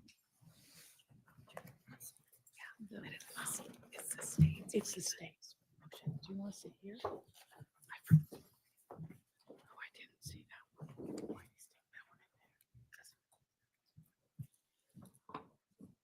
I just forgot it. Thank you, Your Honor. And this is actually a very convenient transition. We're looking at the history of this case and investigation. Of course, we, the investigators, and the state went probably some 6 weeks following the homicides. And during that time received thousands of tips and tried to substantiate or discount whichever we could. Where we ended up is the investigators were unable to substantiate any tips until they received the tip regarding Mr. Kohberger itself. The state's concern in bringing this particular motion is that the defendant is going to try to offer alternative perpetrator evidence based on what we would call mere inferences that another person could have committed the crime, and the case law in Idaho says they clearly can't do So that. for purposes of your motion, are you talking about the defense's allegations of specific individuals? I mean, obviously, the defense claims the defendant didn't do this, Yes. which would suggest that there was an alternative perpetrator. Yes. And the state's concern is about the defense focusing on specific individuals without making a threshold showing of connecting that individual to the homicides itself. And our concerns actually are reinforced by the defendant's response to our motion. When we're looking at pages 2 and 3, at the bottom of the page, the defendant says, "This case is full of alternative perpetrators. There are many alternative perpetrators." That suggests to us that the defendant is going to shotgun any variety of people's names, and we think that they can't do that without making the threshold connection first.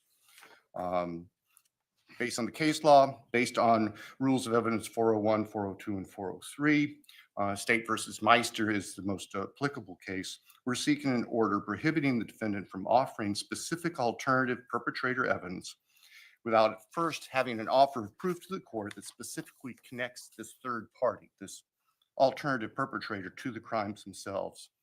And then we would also ask that the court set a reasonable deadline for the defendant to give the state and the court notice, make their offers of proof so we don't have to encounter this in the midst of trial, that we can prepare adequately for it.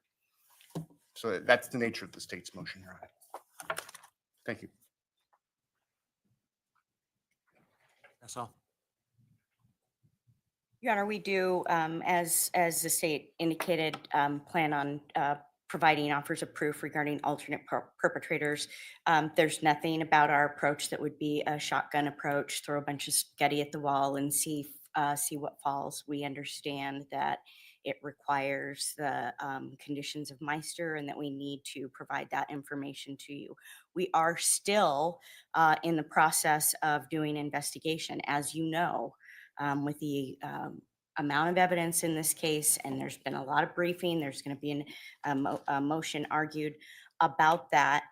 We are working as quickly as we can to put pieces together that make sense under the terms of Meister to present to you for that consideration with an offer of proof. So we understand the obligations. We won't be taking a shotgun approach. I would hope that the court would see that we are calculated and thoughtful in everything that we're doing in this case, and we wouldn't treat alternate perpetrator any other way.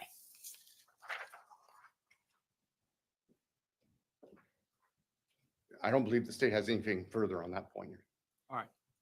I think the parties are both correct in that State v. Meister is controlling here, where the court has spelled out that if the defense intends to present specific alternate perpetrator evidence, they have to make a factual showing that would, in fact, connect such a person rather than just throwing names out or arguments or theories out without evidence to support that. I don't want to do that at trial. I think that's not enough time for the state then to investigate that.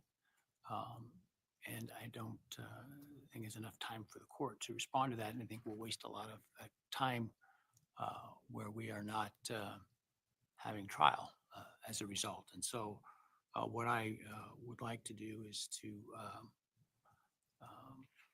look at a date shortly around the time of the pretrial to hear those proffers and go from there. Now, things may, I'm not discounting the fact that things may unexpectedly happen after that, but in terms of what we are or should be aware of at this point, I think we need to flesh that out before we go down that road. And so I will probably reach out with your calendars and set a date sometime around that pretrial, maybe even during that pretrial, since you're here to take care of that. Thank you, Your Honor. All right.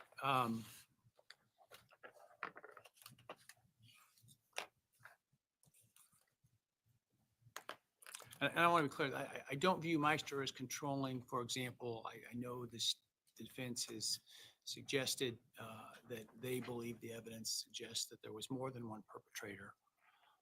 From presenting that sort of generic, unknown, unsub, to use the part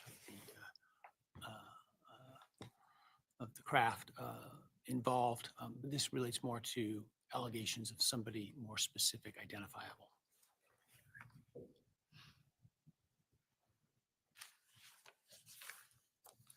All right. Let's talk about DNA, which is the inconclusive data, the statistical analysis, and the reference to touch and contact DNA. Let's take up the first two, and then we'll take up the third. I think the first two relate to the kind of the same thing to a degree in terms of the science of statistics and probabilities and all that. There are really three issues, as I understand it. One relates to how to convey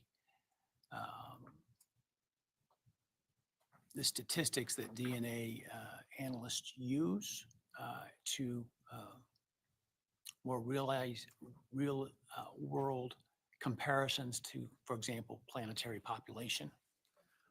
The second deals with DNA that was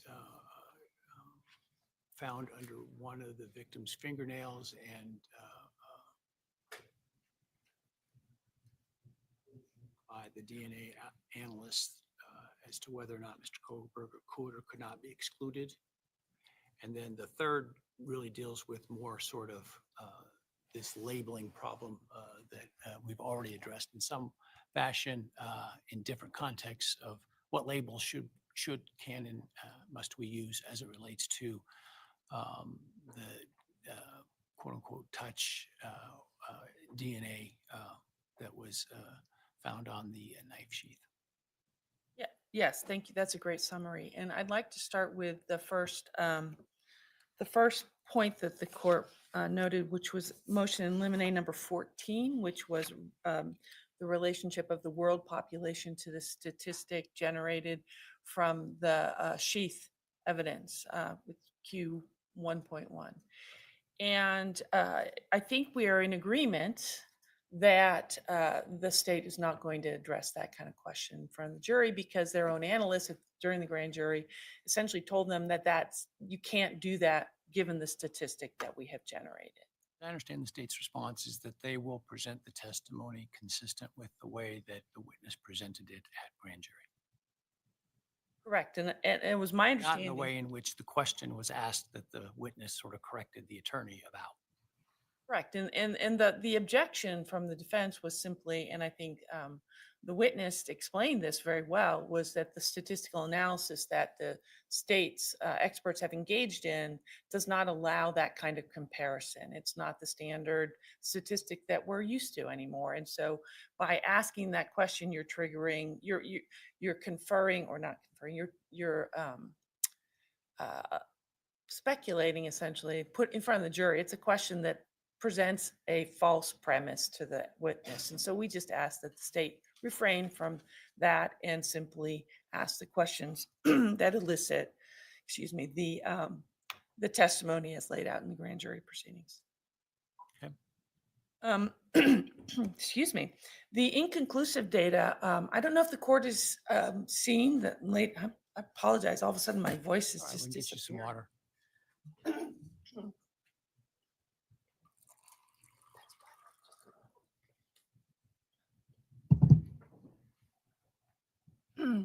I don't know if if the court has seen the latest filing from the state.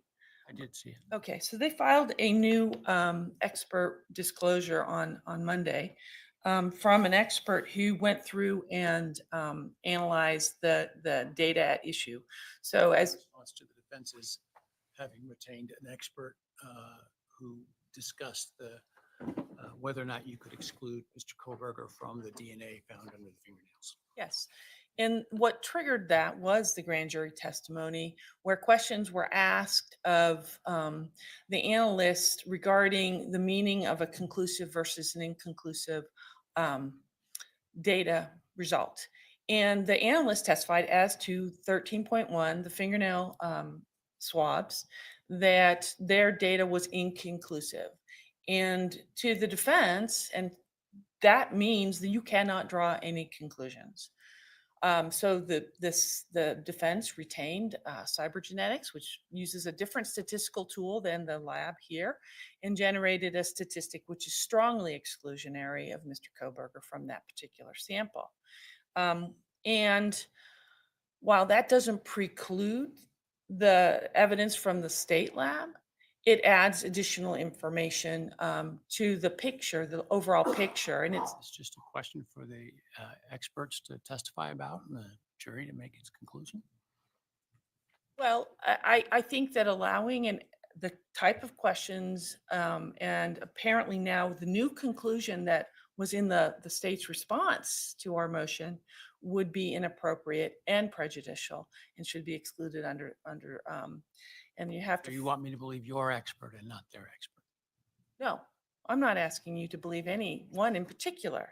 However, what I am saying is that the amount of time and energy it will take to explain what inconclusive means is essentially far greater than should be the job of the defense to do. Inconclusive means inconclusive. No, I'm not saying that. I think it can be presented and it can be presented in a fair manner that is consistent with due process and the right of Mr. Kohberger to confront it.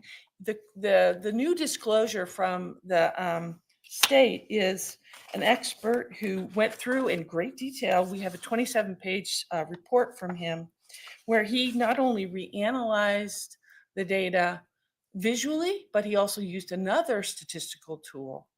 And he stated in his conclusionary paragraphs, and it's a very long report, that first he looked at the data using the lab's protocols and doing some validation himself, essentially looking at their validation studies.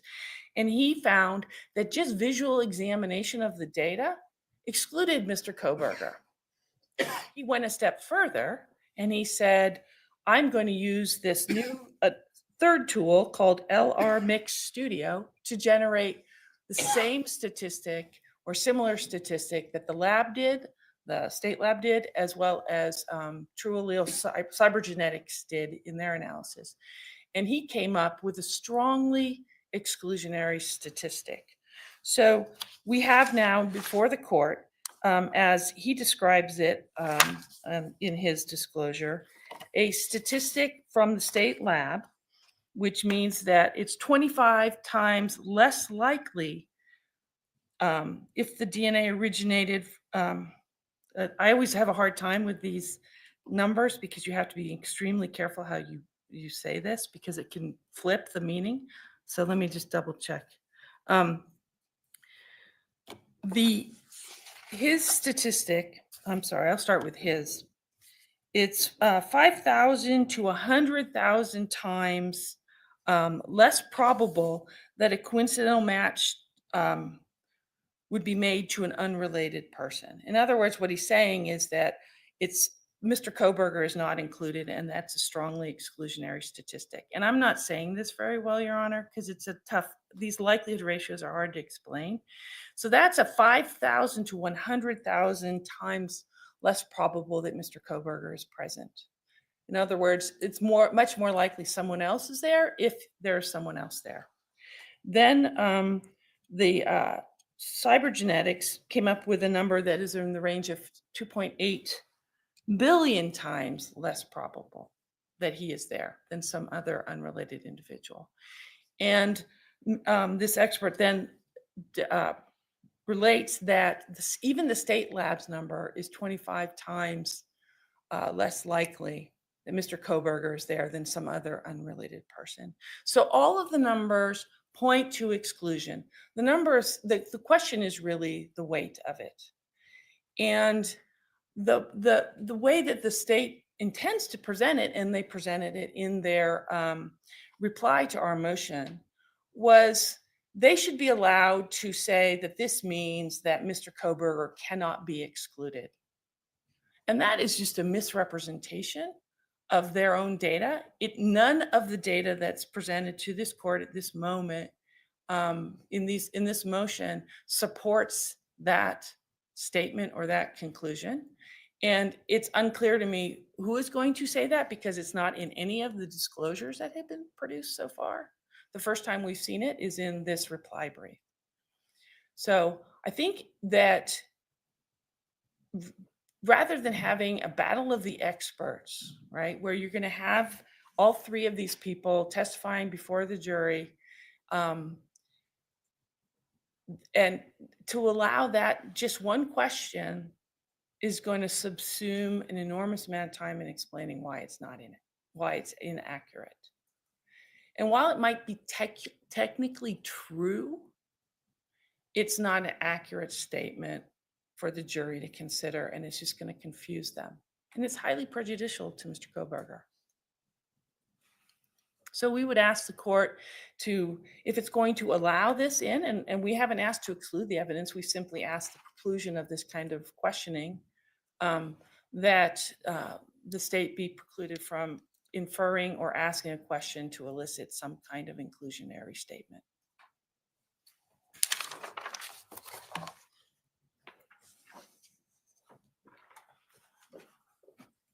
I hate these numbers. Your Honor. So let me just explain a little bit about the state's position. The state has no intention of suggesting to the jury that, oh, maybe this is Mr. Kohberger's DNA. We just don't know. That is not what the state is trying to accomplish. What happened is the Idaho State Police Lab tested this DNA, and they came up with their likelihood ratio. And that number fell within a buffer zone. And under their policy, that buffer zone, generally speaking, with a likelihood ratio, anything less than 1 suggests exclusion, greater than 1 suggests inclusion. But they had done their own internal validation studies and had found that they were getting some false positives and negatives when you're close to that 1. And the range that they came up with was 0.01 up to 100. And so their policy is, if it falls within that range, 0.01 to 100, we report it as inconclusive. Not just meaning you can't, uninformative. You cannot draw one way or the other, whether it's exclusion or inclusion. And so that's what we had from the Idaho State Police when we went to the grand jury. We thought that it was important. What we were trying to portray to the grand jury was that there was the only DNA that connected Mr. Kohberger to the crime scene was on the knife sheath. But the analyst wasn't willing to just make that general statement because there was this issue, this inconclusive. It's not the state's position that DNA is or likely could be Mr. Kohberger's under the fingernails, that it's unknown people from however the victim lived her life in the hours, days before this event, and whoever was the perpetrator may have been clothed in a way that fingernails didn't contact skin. I assume that's what the state's position? That is exactly correct, Your Honor. The state's theory here is that one would not expect the perpetrator's DNA to be under her fingernails, given the eyewitness account of what the perpetrator was wearing, the complete lack of any defensive wounds on this particular victim, the toxicology report. All of that suggests you wouldn't anticipate this to be the perpetrator. And so we have no. So does that mean the state's not going to present this evidence in a way that would suggest or argue that it could be Mr. Kohberger's DNA? There's DIY, and there's doing it yourself. It's the difference between being creative and being Than the true allele program that was used by the defense experts. So the Idaho State Lab pointed us to someone else they were aware of that used the true allele program and said, why don't you speak with him? We spoke with him and he came back with the same result, exclusion. Nevertheless, given their policy, the ISP analyst is not willing to say he's excluded because their policy prohibits her. But the plan for the state, to the extent it addresses this, is for all of that information specific to her about the policy, and it fell within the policy. And that's why I'm saying that's what the state would present. And of course, she's open to cross-examination. Of course, the defense can put on theirs that can say, no, we can say he's excluded. The state has no plan or intention to in any way ask questions, imply, or certainly argue that this DNA belonged to the defendant. That, again, we will actually be arguing much different than that, that you would not anticipate the perpetrator's DNA to be under the fingernails. And so that's where that is coming from with the inconclusive data. On the issue of the statistical analysis, that we agree. I mean, we're not going to ask that question.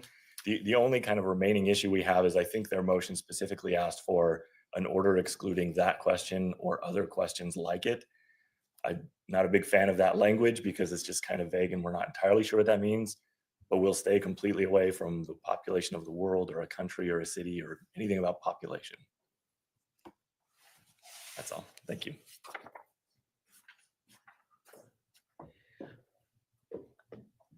I would just like to say, Your Honor, that I guess we're in agreement, and as in an abundance of caution, I might ask the court to issue an order just that if things change, that the state has to come to the court before even trying to present such evidence. Thank you.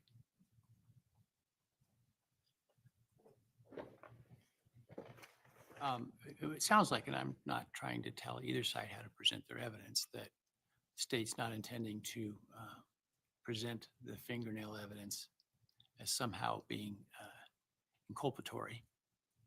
I could see, based upon cross-examination, et cetera, the defense questioning the lab person in an attempt to maybe attack the credibility of the lab, which then may require the state to put on its rebuttal expert that it's identified as to that issue. But I think we're at this point safe based on what you've said, that the state does not have a good faith basis to suggest that the DNA, to make an argument that the DNA could be Mr. Kohberger's, that they not do that without first talking to me outside the presence of the jury based upon what the state of the facts on the ground may be at the time. As to how you question with respect to statistical analysis, I guess as guidance, it seems to me the answer that was given to a question that the analyst kind of rejected is probably the way the state ought to approach it, but I'm not going to tell them exactly how they have to ask the question. What I will say is I will make sure I'm aware of the way that it was asked in a way that was concerning, and certainly if a question is asked in a way that is concerning, the defense can object, and I can respond accordingly. All right.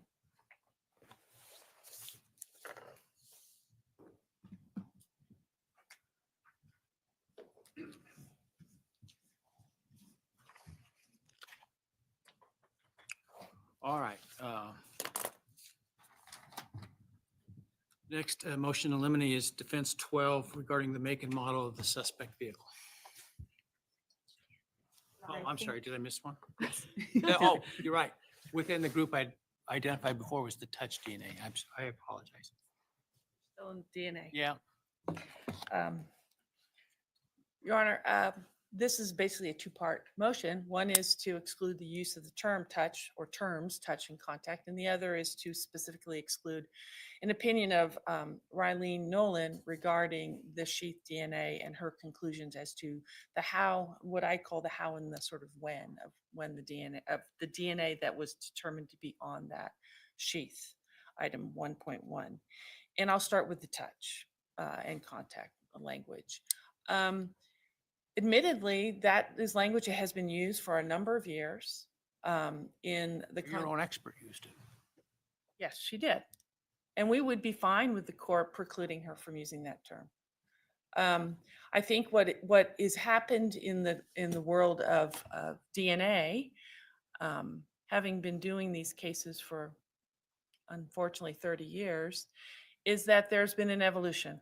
And we laid that out pretty well, I think, in our papers, an evolution of DNA testing, where people started realizing the sensitivity of this methodology allows you to pick up DNA from objects that have no visible stains, like no blood, no saliva, no semen.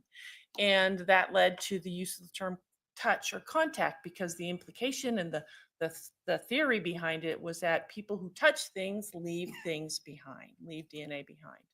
We've now moved into a world where we know that not only can people touch something and leave their DNA behind, but for instance, Mr. Nye was just standing up here. He was touching the podium. I've now placed my hands on the podium. His DNA is probably on my hands. And when I sit down and pick up my phone later, I could transfer his DNA to my phone. Sure. but Nobody's it'd gonna- probably also include your DNA too. Right? Of course, but not always. And the problem with the use of those terms is that it essentially allows a conclusion to be presented through a description. And there are many, many, many ways to describe touch or contact DNA. And Ms. Nolan illustrated that in the second disclosure that was produced. And I have copies if the court does not have them. If you would like to review those, I can have them marked. And she goes through her entire discussion of transfer, which is the question here, transfer. How does DNA transfer? And how did it transfer in this case? And she does not use the word touch in describing that process. It's not essential to the description of the process. It's not essential to the explanation of how DNA moves in the environment, because many of the things she's talking about with transfer happen with any biological fluid, not just skin cells. It happens with blood, saliva, etc. So it's essentially allowing the state to prove something, a very important fact in this case, simply by asserting that the term touch DNA is usable or acceptable in the forensic community.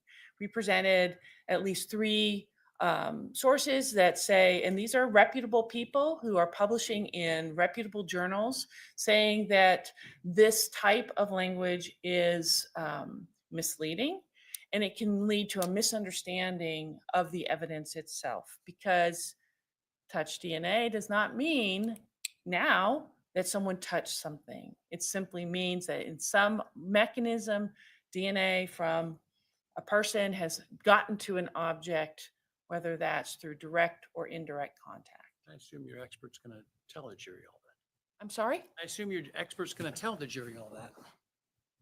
Yes, and Ms. Nolan will be telling the jury that as well as she testifies. So what are we worried about? What we're worried about is that it's confusing to the lay person to hear an expert use a term that is essentially a description of activity. I'm not very good at grammar, but I believe that's an adverb. And it is not one that is useful for a jury, and it will be misleading because ultimately the experts will be discussing a much broader source of what we might call contact or touch DNA, which is anything that comes from a human being, including saliva or blood. Just because you don't see it just because you can't see a blood stain doesn't mean it's not that stain or that area that is sampled doesn't have some other biological fluid. So it's very misleading. And it's just not necessary. And there's a paper that was presented as a human factors report that was published last year, where the consensus, although there were 2 dissenters, is that analysts should not be using this kind of language and not proffering, and this goes to the next question, not proffering opinions about this, but that the language itself is extremely misleading. There are other ways to talk about it. Ms. Nolan rejects the term trace. That was just one expert's opinion in one article that was cited to the court.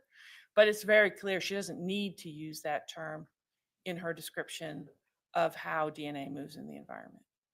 So we would ask the court to prohibit her or any other witness, frankly, from using those terms in describing any DNA sample that's been collected in this case. As far as Ms. Nolan's opinion, again, it goes hand in hand with this idea that touch DNA or the contact DNA is not what it used to be thought of. And there's a number of publications, scientific journals, where the scientists have reviewed vast quantities of scientific literature. I think I counted up over 300 articles in the 2, were reviewed by the 2 articles that were cited in the moving papers that say that there is really no way for a particular analyst in a particular lab to determine how and when DNA was placed on an object when you don't have any facts behind it. In other words, unless you see something or you know something, you have facts of the method of transfer, it's not possible.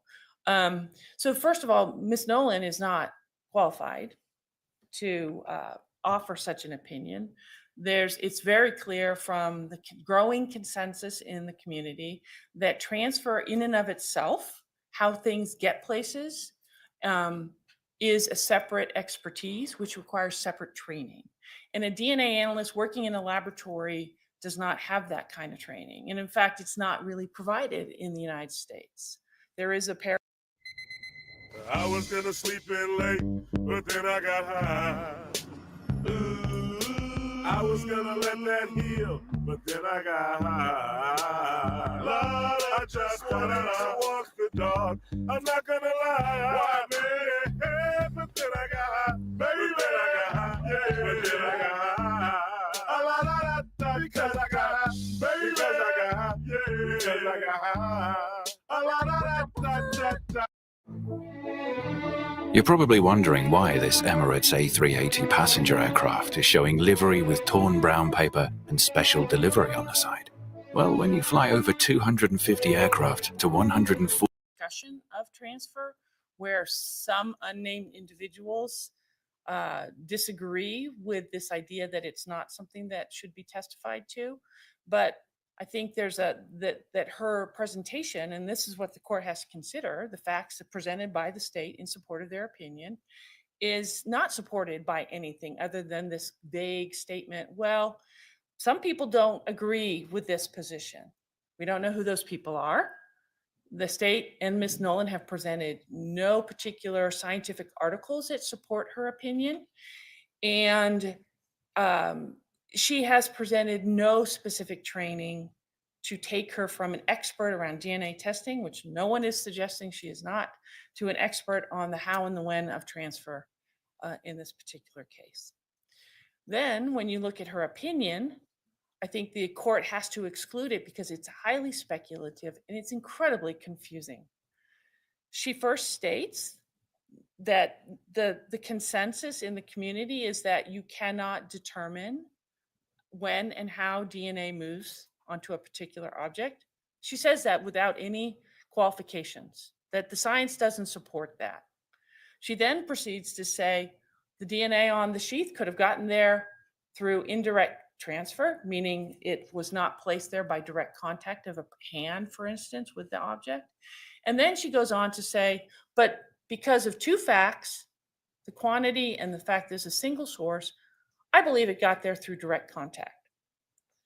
She offers this court absolutely no information to support that. She Other doesn't, than those two things. I'm sorry? Other than those two things. Well, yes, those are two facts, but those facts and the meaning of the facts are relevant. We cited a number of cases that talk about expert witnesses and speculative opinions. And our position is that this opinion is so speculative and so confusing that it shouldn't be presented to the jury, in great part because Ms. Nolan does not present this court with anything to support her conclusion. She's basically saying the science says I can't do this, but I think I can. If that we were in a different place where we had some articles to support her conclusion, if there were articles to support the fact that the amount of DNA or the fact that it's a single source sample is probative of that the scientific principles and methods of DNA testing support that, then we'd be in a different place. But that's not where we are. We're here with a naked opinion with no foundational facts to support it, other than Miss Nolan's training and experience. And while training and experience is a relevant consideration for this court, we don't even know what training and what experience she's relying on. We don't have any indication that the lab has done any studies internally about this question. We don't know what literature she's been reading. And frankly, even though she attended this meeting that was held in February, where the proceedings are online and available, she didn't bother to let the court know who spoke and what they said. So I think the reason is because she doesn't have any support for this. And it's going to be incredibly time-consuming, not only to cross-examine her, but to present evidence to rebut her opinion. And given the speculative nature and the sort of both sides of it nature, I think the court has to exclude it.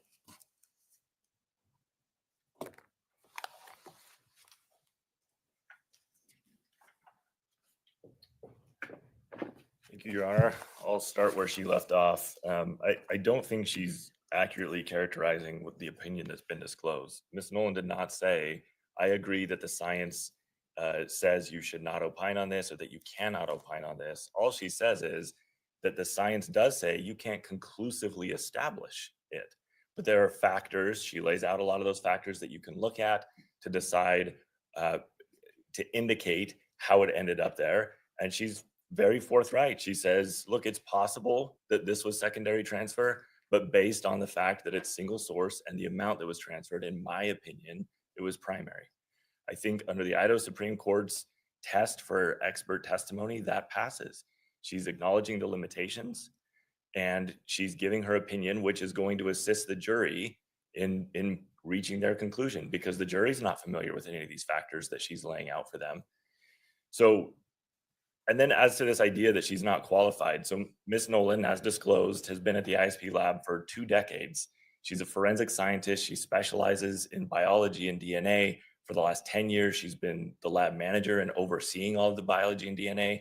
That includes instructing, as indicated in her CV, law enforcement and others on the collection of DNA. What we're discussing is a critical component of all of that, which is how does DNA get from one place to another? She has plenty of experience to talk about that while admitting that she can't conclusively say one way or the other. But as laid out in the brief, that's never been the test for expert testimony, that you have to be able to say to a scientific certainty that this is in fact the case. Now, on the issue of the touch DNA and just the label itself, I don't know that I've ever litigated a case where a party has come in and moved to exclude a phrase used by their own expert in their report. And she didn't just use it, she used it specifically in reference to the DNA on the knife sheath, the exact same way that our expert would use it. And now you have an attorney before the court. She used to be an expert in this case, but now she's an attorney saying, well, you shouldn't do that. You shouldn't, even though both the experts in this case use that phrase, the court should step in and say, you're not allowed to use this phrase that's commonly used in your field because it might mislead the jury. whatever risk there is of misleading by the phrase touch DNA is easily dealt with on cross-examination. There's a definition that Ms. Nolan provides for that. I assume, though it's not given, that the defense's expert has a definition for that, and they can explain what they mean by that. I don't think it's outside the bounds or intellectual capacity of a juror to understand that sometimes in particular professional fields, there are phrases used that may not mean exactly what they sound like. I think we can expect jurors to understand that and to understand the fuller meaning that's given to it. Part of the problem with the defense's motion at this stage is by asking this court to limit not only our expert, but their own expert, they're admitting that there's something there to be cross-examined. And so if this court orders there can be no statement or no mention of touch DNA, then I think that cuts off a very legitimate line of cross-examination from the state. So I'm not particularly fond in general of proscribing phrases and words that can be used by parties and witnesses in cases. I think it just creates the potential that you're going to have problems because people slip, and particularly when you're using phrases and words that are commonly used within the field, right? We see that all the time with the use of the term victim, right, in cases, and the Supreme Court has recently weighed in on that issue. And there's actually an ICHE instruction that deals with the use of the term victim, because it's just, it's hard to police phraseology. On the other hand, if what we're talking about is an agreement that, this term may be implying something that we all agreed isn't necessarily true in all cases, I mean, we could call it blueberry DNA for all that matters, right? And your experts are going to explain what it means otherwise. What's the concern here if we say, let's try not to call it this? Other than accidental violation, and now somebody's asking for a mistrial, right? I mean, that's one of my concerns. So in reality, that's really the state's only concern is we don't want to get in a situation where there's a word that's off limit, and because she uses it, the defense expert uses it, it slips out at one point that suddenly we have a motion for a mistrial because there was a violation of this court's order. As defense counsel mentioned, Ms. Nolan didn't rely on this word heavily much at all in her opinion, and I don't anticipate her testimony to be anything different. But if at one point in the back and forth, either with us or with the defense attorney, she slips and says the touch DNA on the knife sheath, I don't think that that's a problem. And I don't think that it's something that this court should restrict. I think both of these experts felt comfortable and wanted to use that phrase. That's why they used it. I don't think it's superfluous. I don't think they just said touch to say touch. I think to them it means something, and it's accurate to use it in this case with respect to the sheath. But certainly the state has no problem encouraging Ms. Nolan to avoid that word to the extent it's possible. Thank you. Thanks, Your Honor. Just a quick response. Language is important, and language in science evolves and changes. Ms. Nolan and Dr. Ballard, our expert, are scientists. They present themselves as experts. And I think that scientists should be held to a slightly different standard than the average witness. And the use of language, as this court pointed out to me early on when I first stood up here, is really, really important. And I am confident that Ms. Nolan can restrain herself from using that language. And I'm confident that all of the parties can ask questions that do not elicit that kind of information or use those words. And I would encourage the court to restrict the use of those words for this proceeding. As far as Ms. Nolan's opinion, no one is asking for certainty. Nobody expects. Break free with the new Opera GX, the browser that puts you in control with a brand new design that frees up even more pixels for personalization and an inventory of features to up your game at every level. like GX Control to help rein in your resources with integrated limiters for RAM, CPU, and network. A sidebar for direct access to your favorite side quests, streams, and posts. And built-in privacy tools like ad and tracker blockers and free no-log VPN. Check into GX Corner for the latest news, deals, and free games. But what really makes our hit different is mods, giving you the power to change everything from. And But in support of the idea that this testimony shouldn't be included by these people. I'm sorry, I couldn't. But in support of the dissent, in support of Yes. opposition to a scientific consensus that this testimony should not be presented. That's correct, but I don't think that the court has to rely on a 100% consensus of the community. I think that the evolving understanding of the science and the scientists in this area and of the people who are actually publishing work is highly relevant to whether or not that kind of opinion is actually acceptable anymore. And I suppose that the question of admissibility might revolve around a more like a Daubert standard. But given that we have not had the opportunity to see these opinions until so recently, that was not something we were able to do. The Supreme Court has specifically rejected the Dover standard. Well, I'm new to Idaho laws, Your Honor. That's why I suggest Daubert. But that kind of analysis, I think, is the same type of analysis that this court has to do, as sort of essentially a gatekeeper to make sure the jury is hearing reliable evidence. And I think that if you read closely, in particular, Ms. Nolan's second disclosure, which I believe came out in February, or was given to the court in February, she lays out a whole series of things that affect transfer. She makes one statement about the quantity of DNA being higher with direct transfer, but that's not elucidated in any way, and doesn't talk in anywhere in that disclosure or any other disclosure why a single source profile would support her contention. And I think because of the complex nature of this, that we can't speculate as to why. It may make logical sense, but I'm not sure it makes scientific sense to speculate, which I think is what we are prone to do. And as I think the Idaho courts have said, the court's not supposed to substitute its judgment for the expert's opinion, but to consider it in the context in which it's presented. And here, there is nothing to support her opinion, absent her assertion of training and experience. I'll stop with that.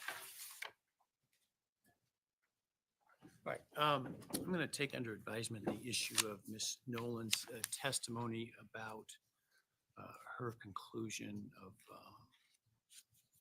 the likelihood of direct contact of the DNA.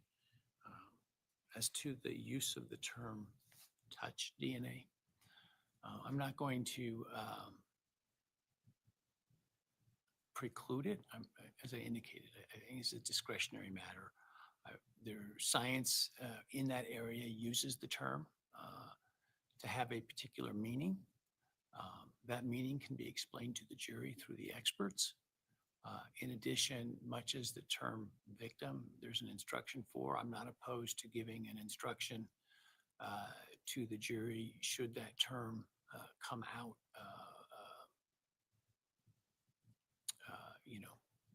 That the court is not intending to, by use of that term or by any of the attorneys' use of that term, making a conclusion. On the other hand, I do encourage the parties to not use the term as much as they can. I think we underestimate the intelligence and reasonableness of jurors, having presided over, I don't know, well over 100 jury trials. I think that we worry about things that they are more than competent to understand and not jump to a conclusion simply by the use of a word, particularly where there's scientific testimony around explaining what that word means in context. And so I'm not particularly worried about it. I'm not opposed to some kind of instructions if the parties can agree on one. I would suggest the parties come to an understanding of what a term they should, as a council, at least try to use. I'm not going to try to police the experts within their own field who use that term as part of their expertise, as both experts did, state and defense in this case. But certainly would encourage council to try to avoid it as much as possible.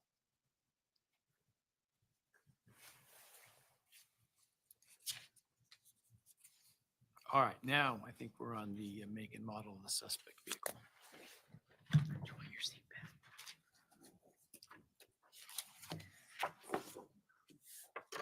Your Honor, this is a motion where the words do matter. We're following up on that one. This seems appropriate. This motion, we're talking about the phrase used by the state, suspect vehicle number 1. First, this motion is grounded in Mr. Kohberger's rights to due process and a fair trial.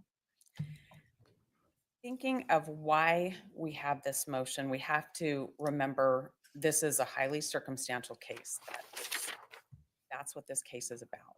And one of the pieces of circumstantial evidence that the state will use is a video from a house on King Road, 1112 King Road.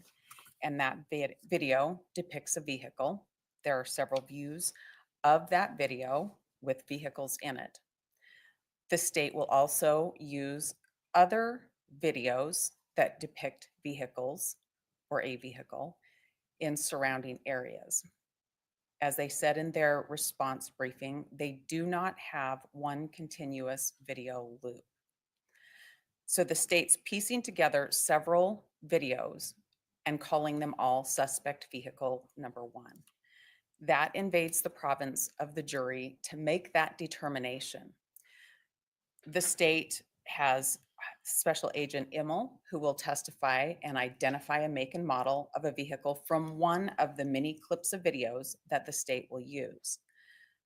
That make and model cannot be identified from other than one view of that. This motion is not asking the court to prohibit the state from producing the videos or producing Agent Immel insofar as his testimony matches his expert disclosure. But this is about preventing the state from saying, this is suspect vehicle number 1. This is the same vehicle in all of these video clips. That's something that the jury will have to decide after they hear evidence to make that determination. This motion is important because that has been referred to, suspect vehicle number 1 has been referred to by the state in their affidavits for search warrants and other pleadings that they've written where the state has made this connection and they can't do that. This is up to the jury to make the connection if this vehicle in 1112 King is the same one that was in 1125 Ridge Road and other various places that the state intends to show. We're asking the court for an order prohibiting the state from making the reference of this as suspect vehicle 1 to state that as a fact, not to prevent them from presenting evidence in the way of video clips or expert testimony, but just to prevent them from invading the jury box when that's up to the jury to decide if that's the same vehicle, if it's a Hyundai Elantra, and if it's consistent with one that Mr. Kohberger drove at some point.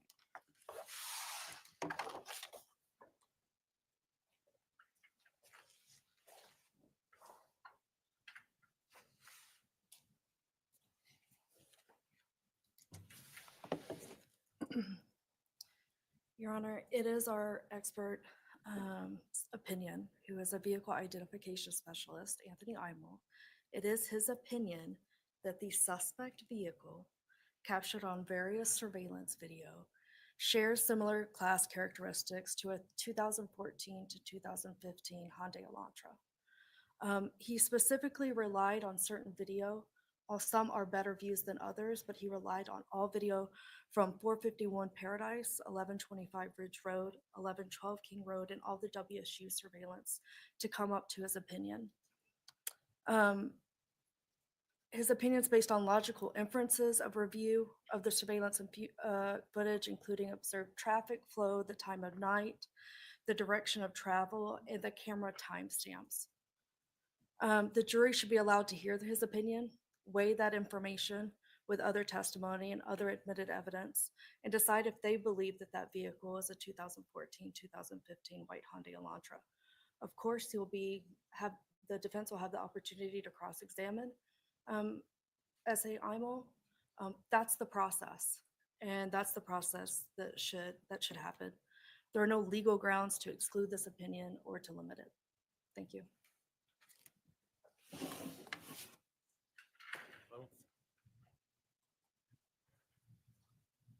Our request is not at this stage to limit Agent Immel's opinion that's consistent with the timely disclosed report. It's our request to have an order from the court preventing the state from referring to the vehicle as one vehicle in all of these clips. Agent Immel can talk about the clips, we can view the clips with the jury, and he'll be subject to cross-examination. The motion is wholly about. We'll say that this is the same vehicle on each of the clips, that No. his expertise. No, I think he'll testify that it could be consistent. I think he'll testify he could only identify a Hyundai Elantra from the 1125 Ridge Road video. And I think that he will agree that his original opinion was that it was a 2011 to 2013 Hyundai Elantra.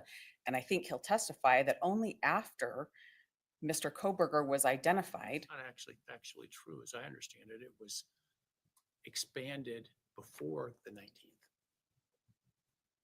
Let me back up. The email that I think was disclosed in the Frank's motion to the court was that he preferred a 2011 to 2013 Hyundai Elantra, but open up the search through 2016. Moscow Police Department set out their Be on the Lookout flyer for a 2011 to 13 Elantra, and that's what was sought for a long time. Agent Immel in that email did say expand that year.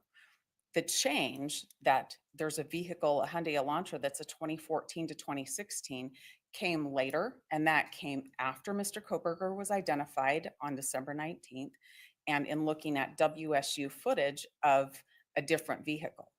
That's putting a vehicle together much later after Mr. Kohberger's been identified, not back in November of 2022 when they're trying to identify a vehicle. I don't think that's consistent with the facts, but okay. I think the facts are in the email. It was originally, let's look at this date range. And then he said, well, I'm more comfortable with an expanded, or we need to expand the range through 2015. And that was well before Mr. Kohberger was identified. Now, what BOLA went out, I don't know. I think it may have gone out in two different forms at one point, but the opinion that it could be was before that time, at least as evidenced in the emails. Well, guys, I'm gonna have to end the stream because we have to go to work. But if you'd like me to stream again tomorrow, then just drop me a comment. So I'm trying to explain to the court where I'm coming to my